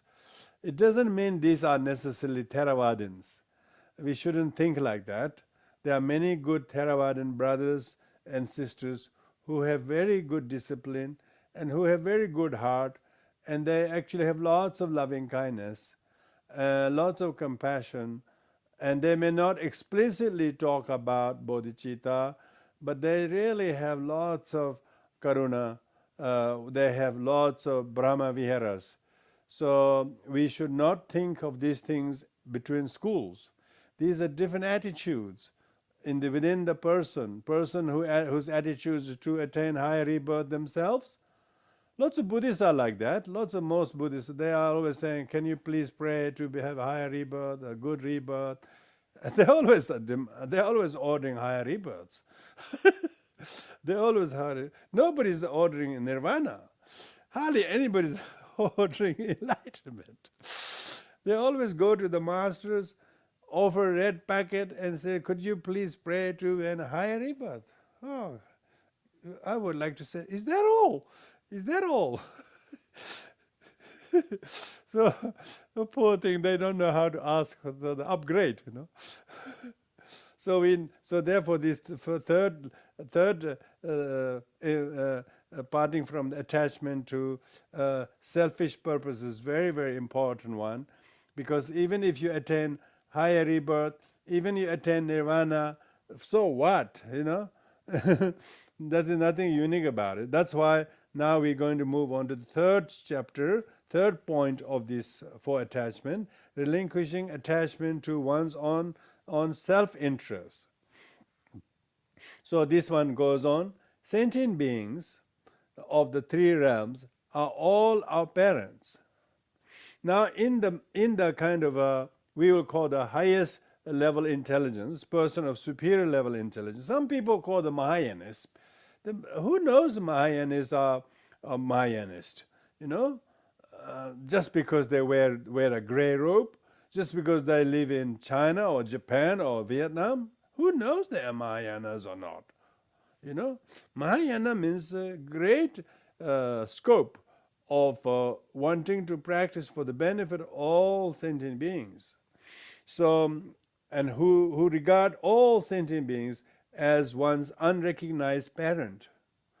So that's why sentient beings of the three realms are all our parents. Now, this is a saying that really you wanted to go ahead and gain nirvana for yourself, leaving us all behind. So this is what Manjushri is saying. All sentient beings, whether they are friends to you, whether they are strangers to you, whether some of them are very, very difficult to your life, you almost treat them as a arch rival enemy. You really don't like them. You wish you don't have to talk to them. All the sentient beings were your unrecognized parents. The reason why if you don't feel like talking to some sentient beings are there because you have estranged from your past life's parents. Some people don't want to talk to these present life's parents too. They don't want to go near the way their parents are. They don't want to go to talk to them. They don't even talk about their parents kindly and respectfully. They are such dreadful people in this very life. So sentient beings of the three realms, whether in the higher realms or lower realms or middle realms, they're all your past lives. And that's what Nagarjuna says in his letter to a friend, that if we were to make small pills out of the soil of the Mother Earth, and then make the pills the size of juniper seed, and if we count all the pills out of the soil of the whole earth and count the juniper seed, it may be difficult to count all of them. Yeah, you might think that's an awesome high number. He says number of sentient beings, even who have been your parents, have outnumbered that. Another verse he says that sentient beings who have been our mothers and whose breast milk we have drank would be far higher amount than all the ocean of this world. Atlantic, Pacific, Indian Ocean, Southeast China, all of this water. Can you believe how much water there is? The milk that we have drank from the mother's breast milk will be far higher amount than all the water of the oceans. So these are no exaggeration. These are great realized masters saying how many beings, how they see everybody as one's past life mother. So this is really now going to that greater scope. Greater scope is Mahayana, literally Mahayana. Mahayana is not a school, is not a lineage. It's a great scope, great mentality, who sees everybody as your mother. And so here it is very important to be able to recognize everybody as your mother. They call this in Kadampa teachings 6 cause and 1 result. So what are the 6 causes? Recognizing all sentient beings as your mother. So that's the first cause.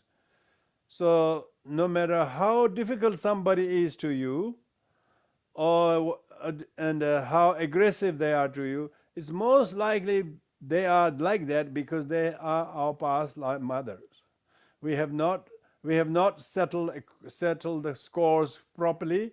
We have many unfinished business from many lives. So no wonder why they come so hard on you, because they are your past life mothers. You have not been courteous to repay their kindness. So the first is the remembering your past lives mothers. And what kind of past life mothers? Kind mothers. Second is remembering their kindness. Second is each life that you have had a mother, they have been kind to you. Like most people would experience the kindness of their lives mother. She fed us, she clothed us, she washed us, not just once, not just twice, not just once a week. Every a couple of hours. We will wet at the nappies, we will vomit the food, we'll throw the things. Whatever happens, she will let her dinner get cold, not able to finish her coffee. She had to give up everything and nurse us day in, day out, long hours of night. Everything that we have and we are is due to the selfless kindness of this present life's mother. Just like we have been nursed and cared and tended and nurtured by this present life's mother, we too have been done so by every single life and every single mothers. It's just that we are ungrateful, forgetting all of that. Therefore, we need to practice remembering the kindness of our past lives' mothers. First, recognizing all your past lives' mothers. And you might say, how can we recognize past life mother when I don't even know I had one past life? Yeah, that's right. You can't even remember your one past life. So that's why we have to believe the scriptures of the Buddha and Bodhisattva, that you have many countless lives, and each life you had a mother. Oh, then you will say, wow, everybody has been my mother. So we better have to be gentle, be careful with sentient beings. And not only they are our kind mothers, but they have been kind to us. They have been very kind. That's the second cause. Third is resolve to repair the kindness of the mothers. Resolve means to make a decision to repair the kindness of your mothers. Yeah? Repair the kindness of your mothers. The reason to recognize your mother, the reason to remember her kindness is so that you repair the kindness. But sentient beings are not willing to repair the kindness of their mother. They are nitpicking small things that mother did wrong and then lump her with that and reject her outright. So ungrateful. There are lots of people do that in this very lifetime. Some people have estranged from their mothers or fathers, and because of their arrogance, because of their ungratefulness, and they don't realize their father is old, the mother is sick and lonely, and she has grown weak, and she has grown frail, and she's grown gray, and she's very forgetful, she's very dependent, all because she spent all her good 30 years of her youth just to take care of us. She became old just because taking care of us, difficult child. So our present life's kindness, the kindness that we have received each mother's kindness in each life. So if you are really educated person, if you're really in Dharma, and particularly if you're in the Mahayana Buddhist teachings, you must learn to practice kindness with the first person, that is your mother. Your mother, you are important, and your mother is second most important person. So you must resolve to repair the kindness. So those are first three. Remembering who the mother is, and recollecting her kindness, and then resolving to repair her kindness. Resolving to repair her kindness.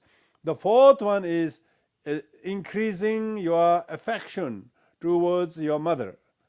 To increasing your affection towards mother. Basically, you are loving your mother anymore.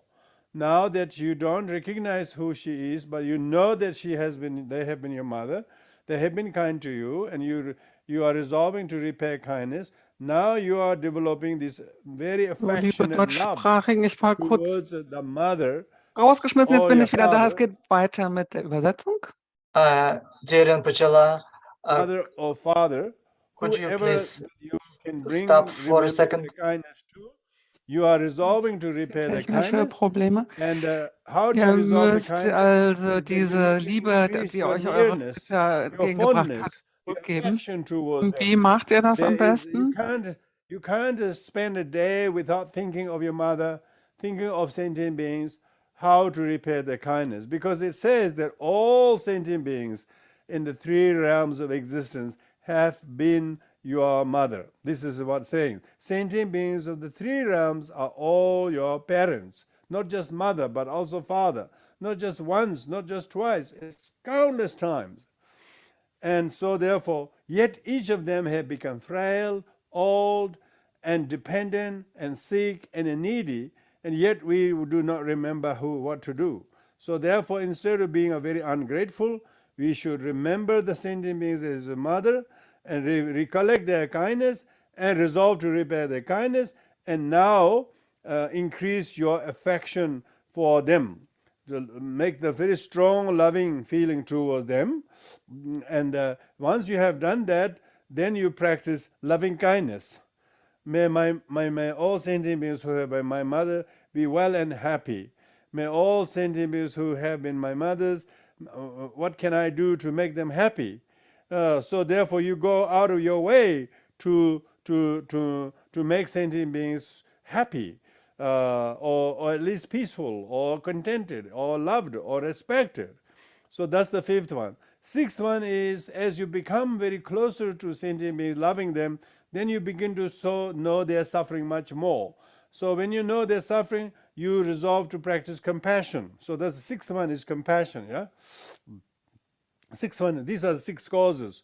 Compassion is when your other sentient beings are suffering and difficult, you don't reject them, you don't give up on them, but you embrace them as their suffering is cause for you to practice compassion too. And therefore their suffering is not a problem, their suffering is the cause for you to grow to become compassionate.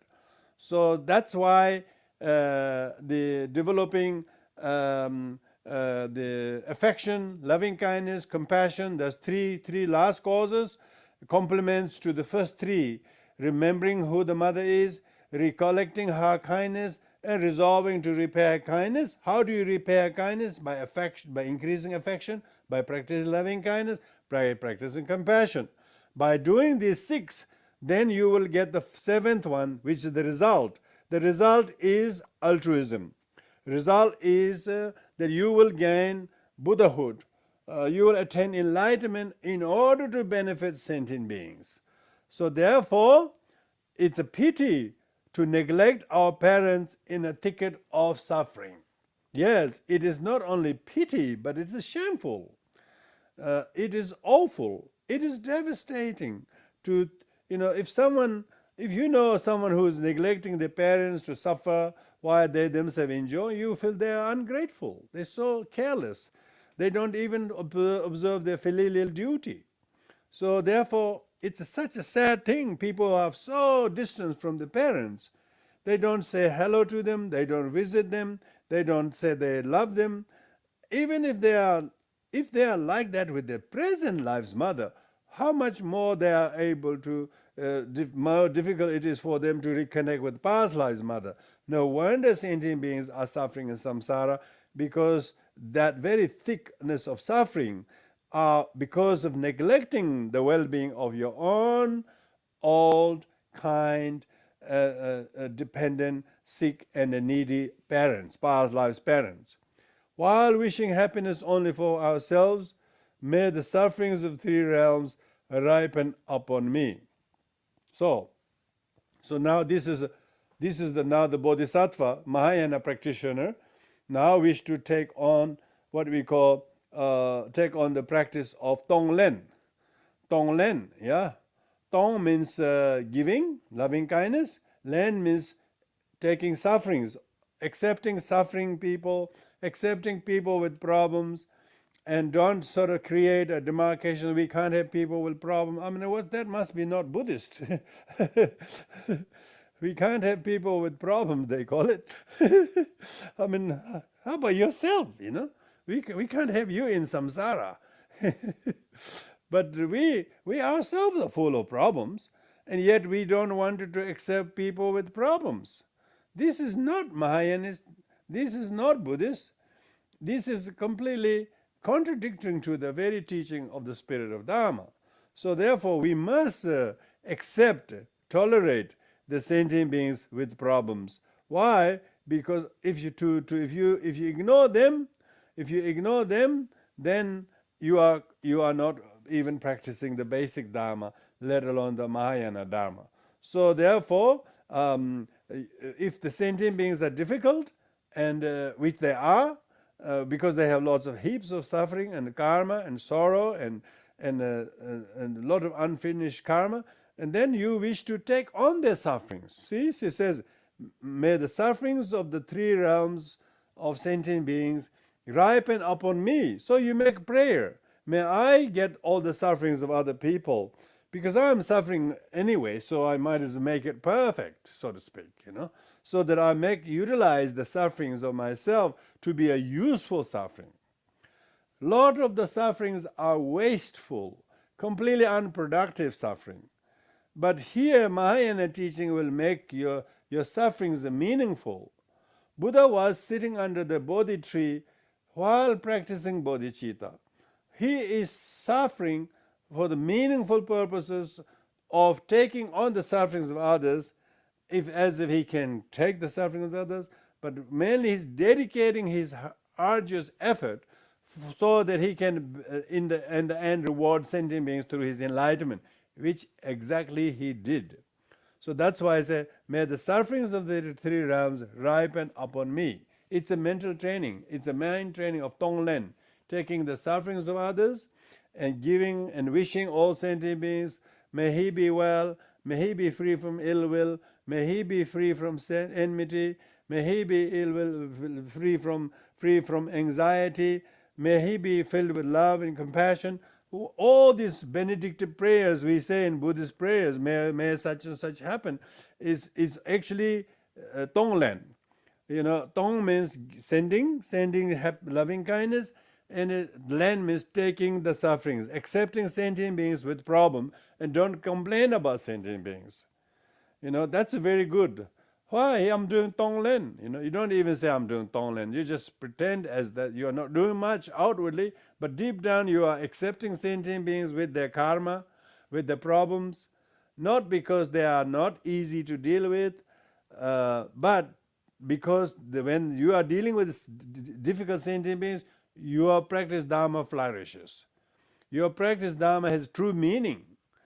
It's wonderful to be nice in front of golden statues and monastics and temples. People are very, very polite and very courteous. But what if in front of the sentient beings? They are merit field too, Sentient beings is the most worthy object of practicing Dharma than in front of concrete statues or metal painted in gold. Why you wanted to be so biased to practice virtues in front of monuments and statues when you could not practice loving kindness in front of the Buddhas? Sorry, in front of sentient beings. Sentient beings are Lord sentient beings, in this teaching of the higher scope of practice. So sentient beings are our merit field. So that's why with sentient beings, they are everywhere. You don't even have to invoke, you don't have to do ritual to meet sentient beings. They're always there. You have always the excellent opportunity to practice Dharma because you are always surrounded by sentient beings. If you're avoiding sentient beings, if you don't know how to work with sentient beings, you would not benefit any sentient being, let alone gain liberation yourself. So therefore, treat all sentient beings as your unrecognized parents, and remember their kindness, make a vow to repay their kindness, increase affection, loving kindness, and compassion, and then wish that all sufferings of sentient beings may ripen upon me. May their suffering and my suffering both be exhausted by this. With this in mind, you are therefore saying, may the sufferings of three realms ripen upon me. You better be careful. Do you really want to say that prayer? Because they will. If you're saying prayers, you have to wish them happen to you. When difficult sentient beings come to your life, you're not able to accept them. Once upon a time, you're praying, may all sentient beings suffering ripen on me. Now you can't even tolerate one finite sentient being. That's contradictory, isn't it? So therefore, we should learn to remember our prayers. May sufferings of three realms of sentient beings ripen upon me. When the suffering sentient beings come near us, we can't tolerate. So that's contradictory. So we have to make sure that we are tolerant to sentient beings with the difficulties. Then you're practicing those 6 causes, 1 result bodhicitta, and doing tonglen, and exchanging self with others, and loving kindness, give them loving kindness, accept their suffering, their problems, don't complain about their problems, accept, see that their problems are cause of your compassion, your wisdom, your tolerance, and therefore any difficulty you have to meet, these will exhaust and ripen upon my own karma. With this in mind, one should learn to develop renunciation from selfish purposes, and therefore whatever or whenever you do such small Tonglen meditations, you should may the merits be taken by sentient beings. Yeah, giving, that's a giving. You're taking sufferings, len, and you're giving happiness, ten, tong.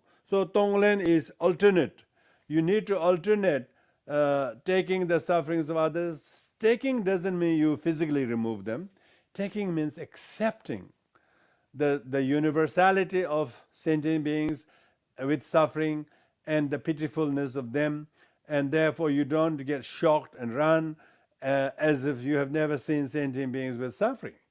We should tolerate sentient being with suffering, and then see that the very practice of Dharma is to be tolerant with the sentient beings.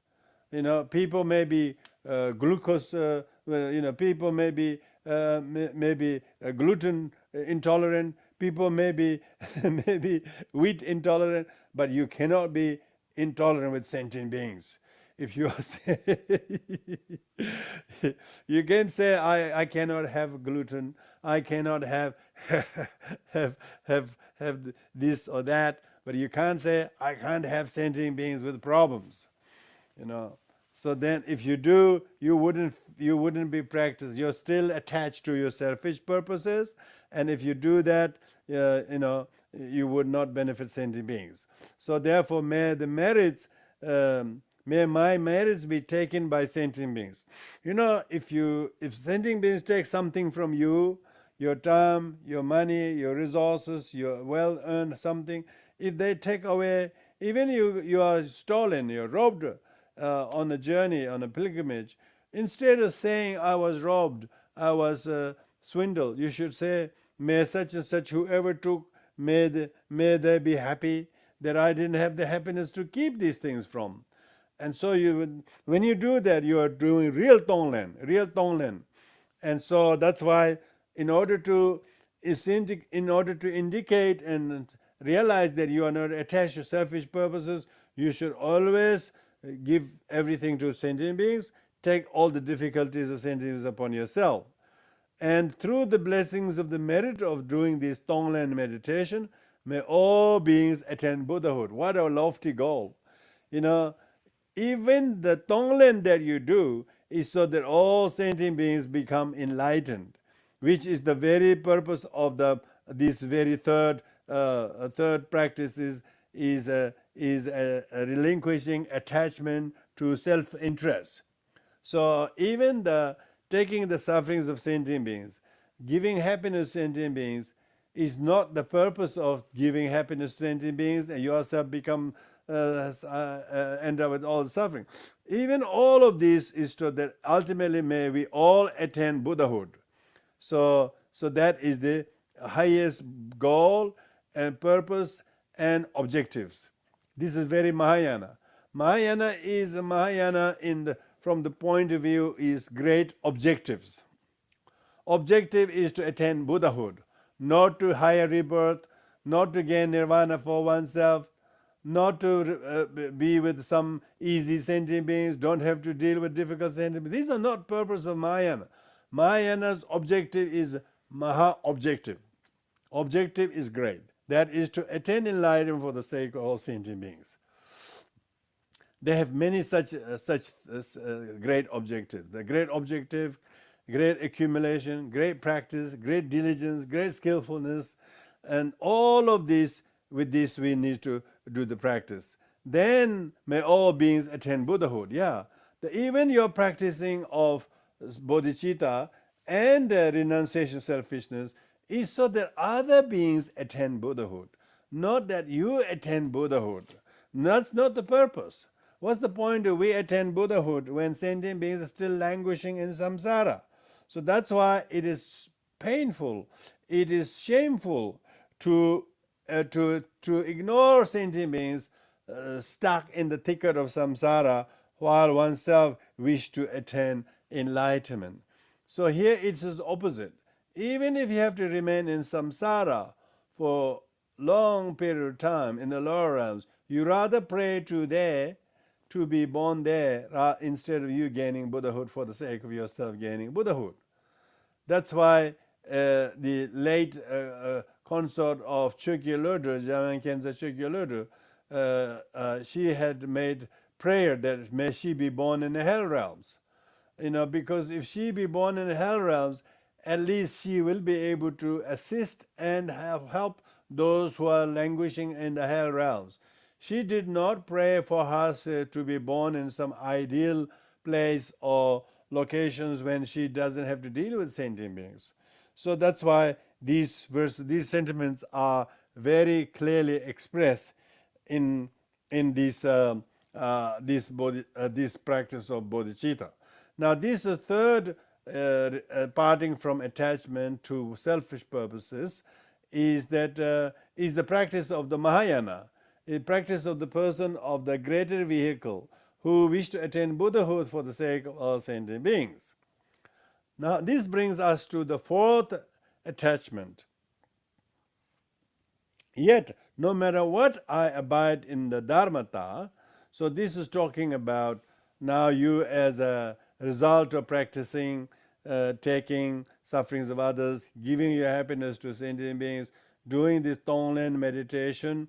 He says, no matter what, I abide in the Dharmata. Dharmata means the ultimate state of mind and the nature of the mind as it is.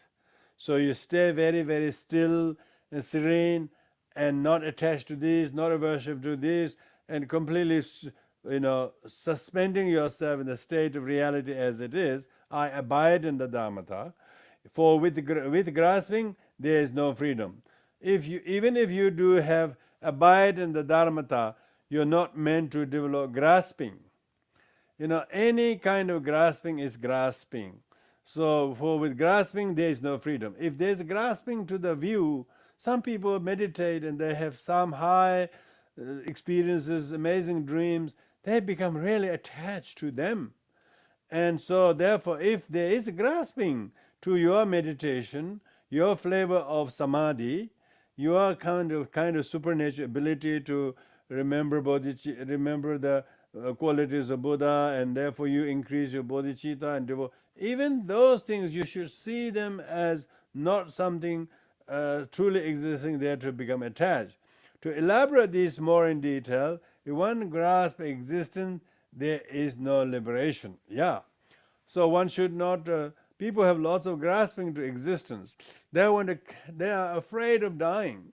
They want to continue to holding on to this scenario as if it was possible to do. And if there is such a clinging, of course, if is a very understatement.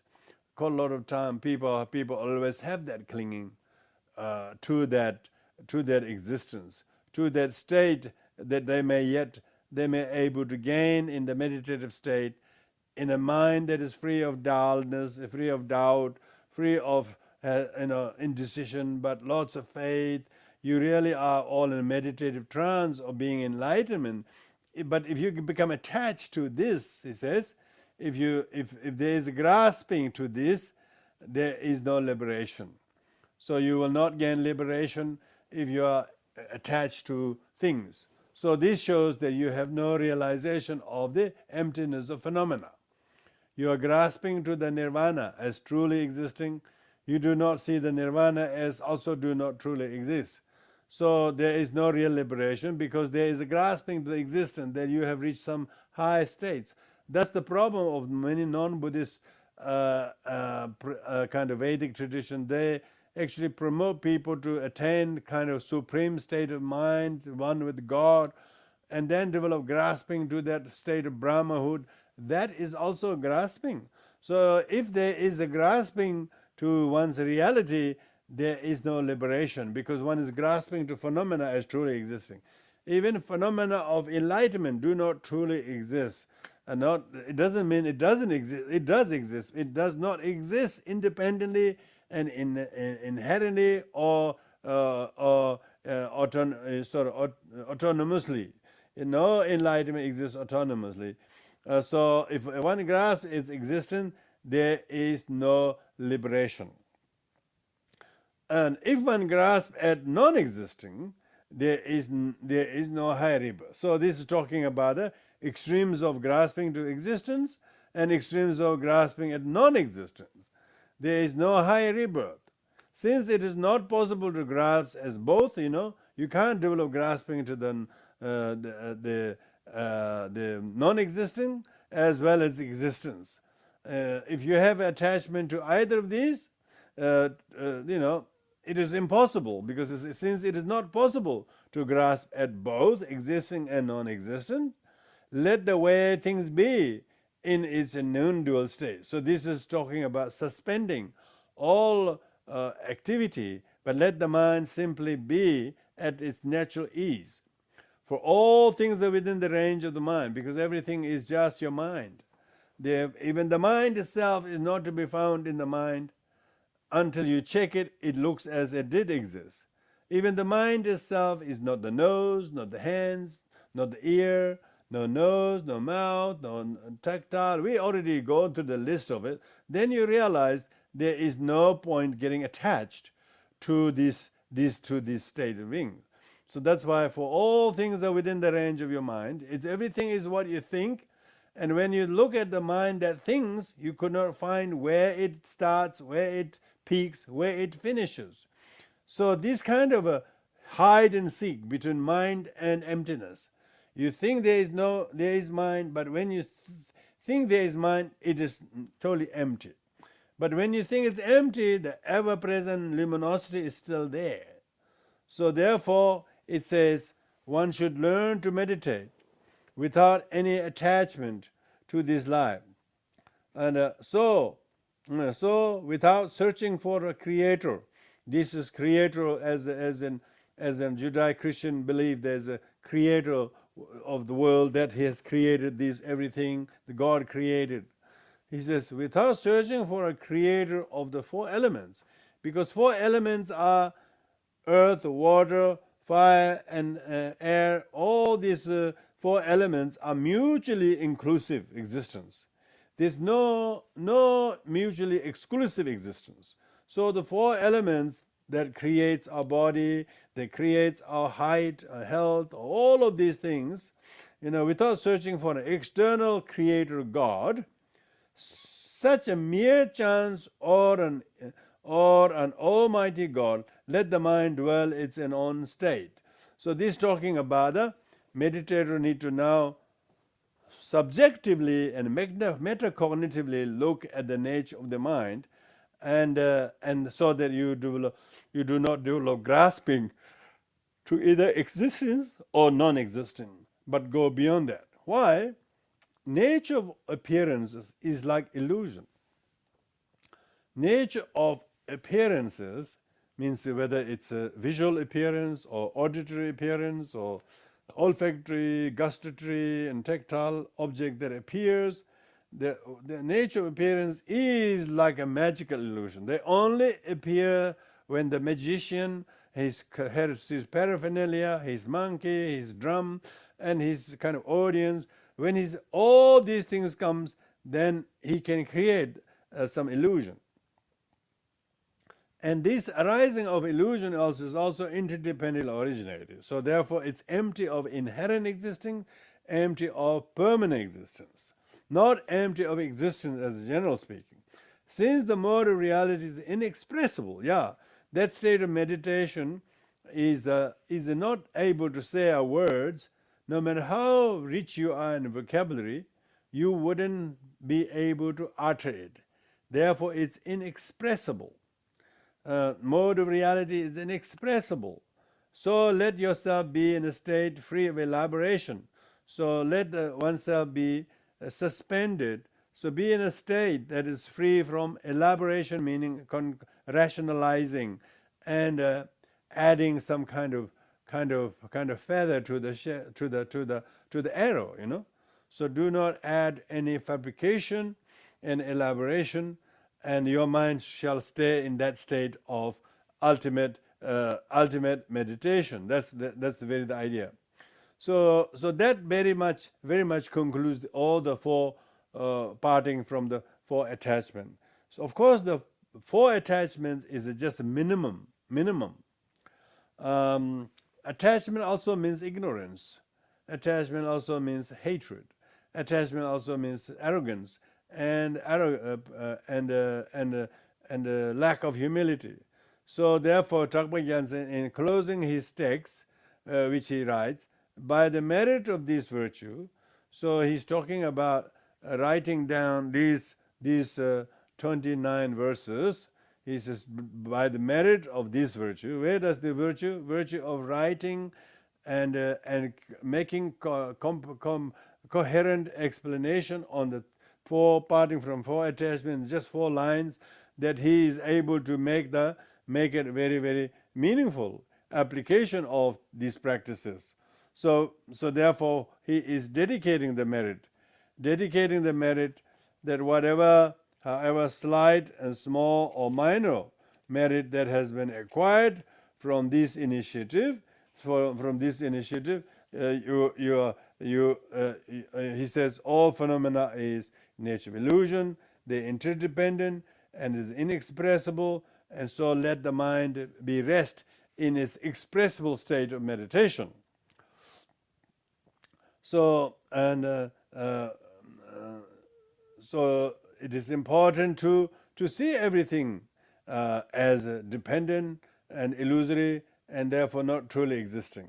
And this is not expressible. So therefore let yourself suspend from expressing, stay in this indescribable state of meditation. This then the text then moves on to do the dedication of the merit. Now we come to the conclusion of the text. Before we do the conclusion of the text, let's look at summarize what these four parting from the four attachment constitute. First is parting from the attachment to this life. Lots of the time, whenever we are doing things, we are feeding for this life, we are clothing for this life, we are taking medicine for this life. I don't think Buddhists can say I'm taking medicine for my next life. So the first attachment, freedom from the parting from attachment, this life is very hard one. This is probably not only hard, but a very difficult one. You could not become free of attachment to, free from any attachment to oneself. Or this life, this life. People buy insurance for this life. Life insurance, they call it. So if you are a real practitioner of the parting from attachment, you shouldn't have any insurance. The insurance shows that you are attached to this life. So if a genuine practitioner of Dharma should not try to preserve the ego and its life, its place in samsara. It sees that all of those things are not real. So do not want to invest in something that is unreal, or you already know is unreal. So the first one is about parting from the notion of this life. Because everything, your house is for this life, car is for this life, and food is for the degree is for this life. Most of the things people are doing for this life. And how many is practicing going to the university for the sake of next life? Most people are not patient enough to get ready to get the degree in the next lifetime. They want within the first few years of their own doing, this very lifetime. So that's why it's very difficult. The people who understand the parting from attachment are awed by the poem by Drakpa Gyaltsen, yet they say, who the hell can practice this? At least they now understood how profound this for parting from the four attachment is. So it's not just parting from the four, it's parting from thousands of things.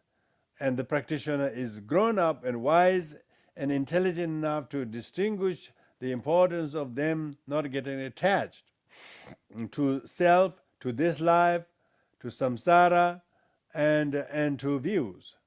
So when you are able to reflect the teachings in this manner, of course you can see the glimpse of what parting from any of the four attachment constitute, and then slowly you will see, previously you will always talk about something and you go on and days and weeks after, but as a result, a person who's not attached to this life, the person has a moral fitness to not getting whinging, and whinging means complaining to people for what they did, why they didn't do this. They do not become a nuisance for others because they see them as all attachment to this life. So one wanted to free from the attachment to this life. Particularly this life itself is not this, it's always changing. This never is. This actually will not be something. So therefore there is no this life. How long does this life last? From morning till afternoon, or from the peak of this talk and teaching? What are you talking about this life? Is life a duration? Is life our purpose? So therefore one should not attach to this duration. How long is enough to be contented? 20, 30, 50, 60, 70 years of age? People still are not willing to die because they wanted to live for this life. They don't want to die for next life. They want to live for this life. And so attachment to this life. And attachment to samsara. Most people are always, their usefulness only exists if they relate everything in samsara from top to the lowest. So it's very difficult to be a renunciate, to give up the world and house, food, clothes, and shelter, and medicine. Let's admit that way. We are not adequate realized practitioner who have no attachment. We still have attachment to our food and drink and so on, because we wanted to make our existence in the samsara as useful one. And often we attach to the idea of me, my wishes, my opinions, my feelings, my interests. People really are so pedantic, so nitpicking and mean-spirited when they don't have the altruistic benefit of others. They always think of themselves, and as a result of they become alienated. So the loneliness is a busyness of contacting the bad, negative thoughts. So, and then attachment to view. Some people they say, oh, Buddhism is great, and they become so attached to being Buddhist, and they cannot see any goodness in other religious tradition. So that's the danger of attachment to views, that your opinion about your school, your Buddhist tradition is the only one that is the best thing, but yet you can't even rejoice or pay courtesy call. So the reason is we are so attached to this idea of me and this life and the selfishness and the kind of view. So the view is not owned by any schools or tradition. View is like an aerial view. When a person practices Dharma with proper meditation and study, they will eventually realize this great state of mind. So here now we will conclude with the saying that we should let everything be in an inexpressible state. So he says, by the merit of explaining whatever merit has arisen by explaining and writing this instruction. This is Jetsün Drakpa Gyaltsen dedicating, so it's not added by some other editors as colophon. They don't do that. They know the original writing should be kept. So whatever merit that has accrued from this, which they think wouldn't be small but lot, and then says, may I attain Buddhahood for the sake of all sentient beings in the seven realms. Yeah, that is very important. Every day we are asked to pray for people. If you do little practice and always think of may all the sufferings of sentient beings ripen on me, may all the good things be ripened on all sentient beings. So this way of mental training is called lojong, or training the mind. Because if you can't, if you're doing physical exercise, if you can't touch this your toe, your fingers of the right hand to the shoulder of the left. You try to do it so that you can touch them, not because you are heading towards the direction, but no real touching. So that's why if you are not attached to this life or samsara, selfish, and the right and the via view, you will be pretty liberated from any of the attachment. So any of the aversions, any of the negativities, they do not feature and take the center stage of your mind. So in concluding that this particular the writing of what we call Jetsün Drakpa Gyaltsen, Jetsün Drakpa Gyaltsen is the author of these prayers. So we are because I'm doing the teaching on the text. It's a very important. I also give the oral transmission of the parting from the four attachment text, because that is the text from which these teachings comes from. So please bear with me. I will do the oral transmission of the text. Jetsün Drakpa Gyaltsen be shenpa shira je dhamma yo karini lama da tuji dan la nyingne jebzo jala je dala jinye la chemin je chepa go jime chu yin drebra chepa la shenpa shira dhamma za che jinye je do sawa je che je dan shepra tam jawa den do senti la shena chepa men kawa la shena ngenju dadan la shena shanse men zimba shena dawa me dhamma senda ma jeba tsurim dan tu dan goma so senti la men dreba chepa minje shola ja tama tsurim sheza na tori drebe zawa jen tarwa drebe demge je donga pome nyimba tsurim la meda meda de senti la sheme tsurim de chuyi drebe zawa je dingen tsurim ngana shewa je tsurim den lan chado je rangi tsurim ngoba je ngana drebe sawa je jeme tsurim shola tosan jibe kaza de shije drebe lonje je mare sewe nyima je rawan drebe demji chuyi kuye sawa je tosan la meda meba de senti la sheme tosan de ngaje drebe lonje je tosan mela nyeba tosan mela nyeba je tosan de lan chado je koda lonje zawa je ngana drebe zawa chuyi je tosan shola jo de je je kowe nyima ngoze de le jinde ju den Gomba jiba kaza ko nyamo pome nyimbo je talan dribe zawa je lelo do belon je sanji dribe zawa je gomba bola medade gomba bela medade sendela mibe gomba de devrende gyandu je ronda ma ka je tozam je la korwa je gomba je la trado je rang gomba na je chuje je sandeng la je nyangen de wa de ba kamso nyangen kamso shenpa ma kamso la shenpa payan zan kamso shenpa pongwa la kowe nye ba de Dambo donga ji donga de ngazu zum ji donga ye de lekbar sana ji jabo toto sana senda me kombe ro me ro range ngo range zonge sono ji jabo te kana du kyan te la jirwe donga ja samda na turenge no ro yejen tama ja ya ni dambo an ro ba ya ji ja ten don ja wa ya te dong la te ne ye jen ja pa ga do amen rana me yen ju la de me chu bo tang bo da yen do ka chu bo ja me chu bo tang bo da yen do ka ja ka ja Javale la zimba me maya do la nyang do no ju yang do la de ba me zitam je de ta chi be do la dam je je xian da la zimba je ce chi me de jing go la jo ko wa dong a ji bong ba xian ba che na te le le xian ba shi da nyang de na de wa do xian ba shi da nyam ji ya da chi bo de be kam so sen ja pa ma ye pa ma dong a ji so do ya da de wan do ba te le le kam so ji dong a da la me da ge so dam je je san de 소난디야 전화지에 심전도 저요 다 지들도 야 준영아 진단제 와줘면 대하십도 좀 너번나 여브란젤라 타와메 메브란젤라 도레메 니그란젤라 메제베 니메징올라 그아 저것은 제주에 자당원조 라서바 주에 증가 맞아봐 심징가라 녀바요 나와지메라지다 대전저 와주 내로저라지면 저라징가라 그가요 샤마시라 제와야 겨와다 교수님지 Gendun duma maleva sanje je banyo do go barajo chada wadan je jaba jezo yeran ko jen zawa ye gewa junse da ge tamje zobe janjo jembo. So with this we conclude here the teachings on the parting from four attachment, consisting of the verses written by Jetsün Drakpa Gyaltsen. And so today we have concluded the teaching on that. There is, by the way, very many different translations and texts on this, but it also is incorporated in this one very big library of Tibetan practice, the mind training.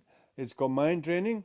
And in this book, this book is put together by Library of Tibetan Classics.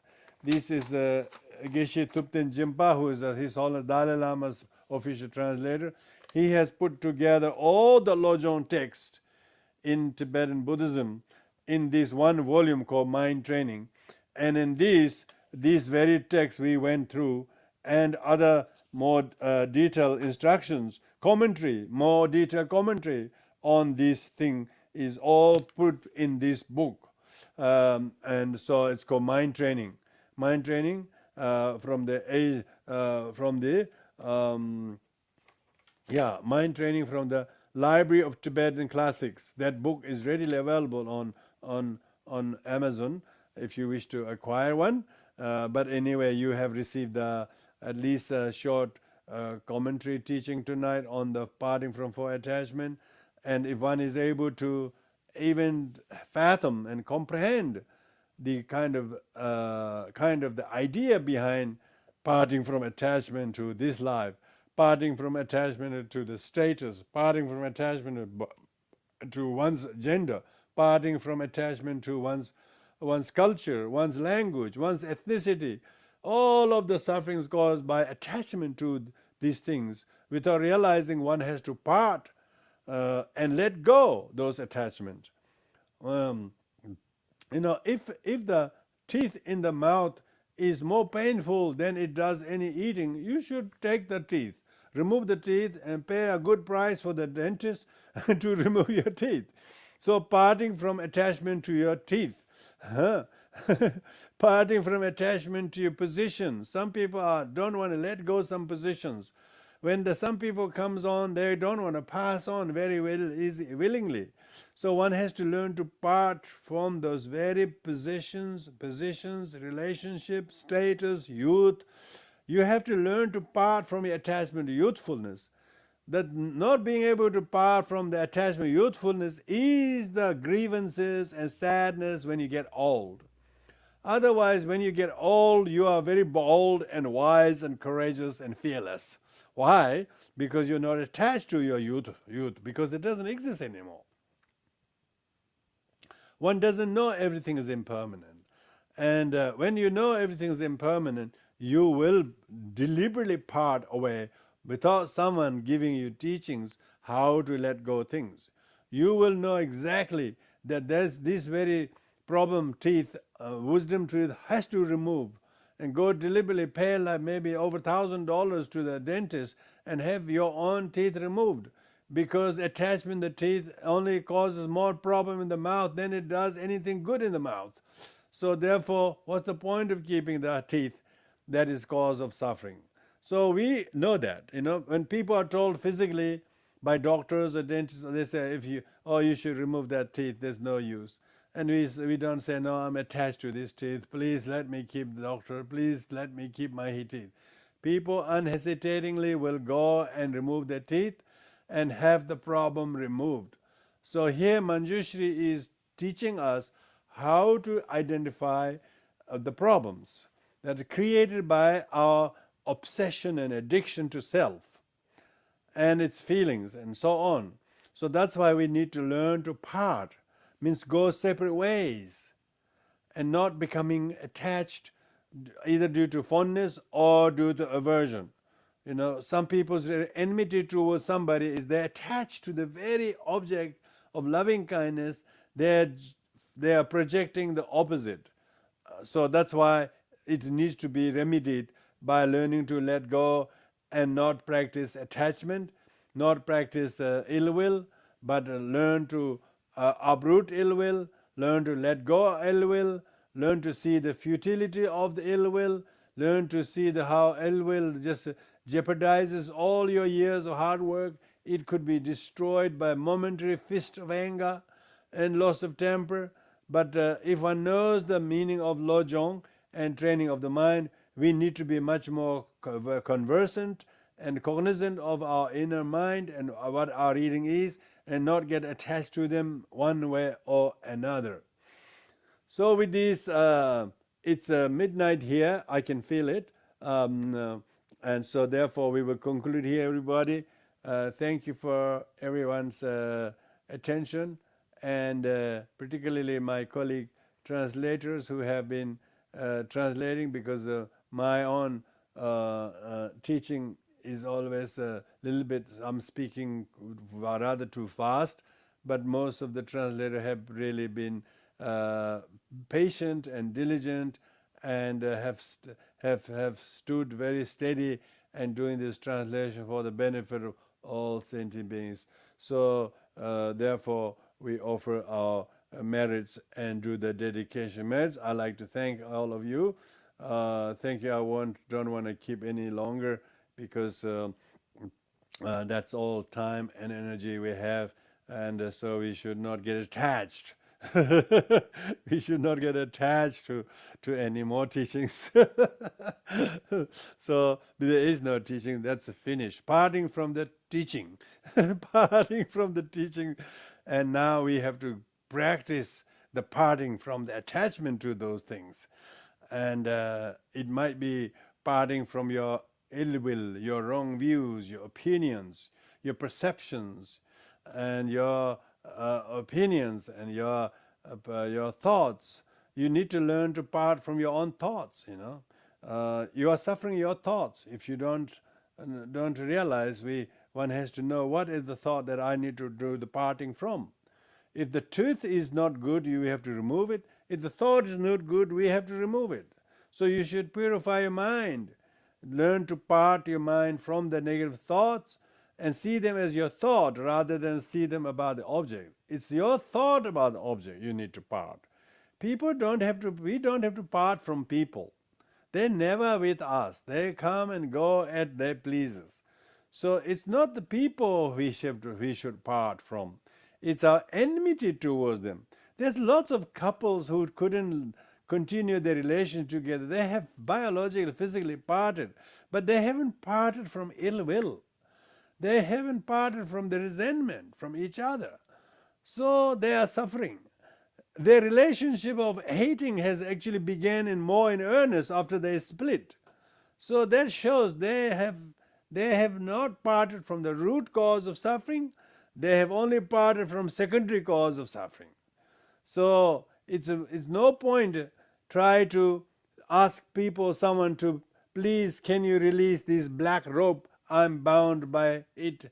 And then ask them to say, can you please tie my hands instead by this white rope? I like the color. What's the point of being bound by a white rope when you have been released just from the black rope? So, therefore, people are parting from people. People are parting from countries. People parting from their job. People parting from where they live. But they're not parting the ill will that they have towards the people. They're always taking the ill will and aversion and with themselves. So this shows that this teaching on the parting from four attachment is parting from hundreds of attachments, thousands of attachments.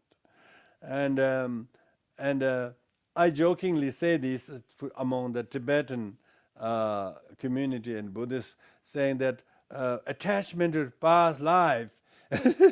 Some are not only attached to this life, but they're attached to the past lives. And then they say, I'm such and such reincarnation of such and such. And Tibetans are squabbling over the attachment to the past life and which is the reincarnation of past life. And then create a huge political bias and divide the little community because people not agreeing who is who. But in Buddhism, it's supposed to be who's not who, rather than who is whose. Who is whose reincarnation? A moment ago we said we are not good at, we should part from the attached past life, and then we are in this life, we're trying to claim past life. We are reclaiming the past lives, activities, wealth, estate, and status, all of that. This sounds very un-Buddhist to me. So that's why there's a lot of Tibetan Buddhist beliefs and practices that needs to be scrutinized. They're very cultural Buddhism. They're not Buddhism.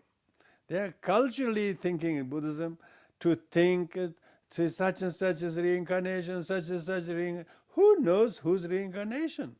We're supposed to know they don't exist. They are not truly existing. They're impermanent. anyway, so that's just a little remarks at the end. Thank you very much, everyone. I will now ask everybody to join your hands and heart and do the dedication of merits from listening. All of you have really listened very diligently, and and each of the translators have translated diligently, and so today these very seminal teachings of the third Sakya Trizin, and then the commentary written by the fifth Sakya Trizin, as we have read and gone through it, as I have tried to explain as much as I can, and I'm sure you are good comprehension and understanding of will make it to compare your notes and meditate on their relevance, and so by examining carefully how true these teachings are, then we can definitely improve the quality of our meditation discipline, and reflecting without tainted by the flaws of attachment to this life or this samsara or selfish purposes, and let alone the very wrong view. So with this in mind, we'll conclude here. Thank you very much, everyone. Let's do the dedication merit.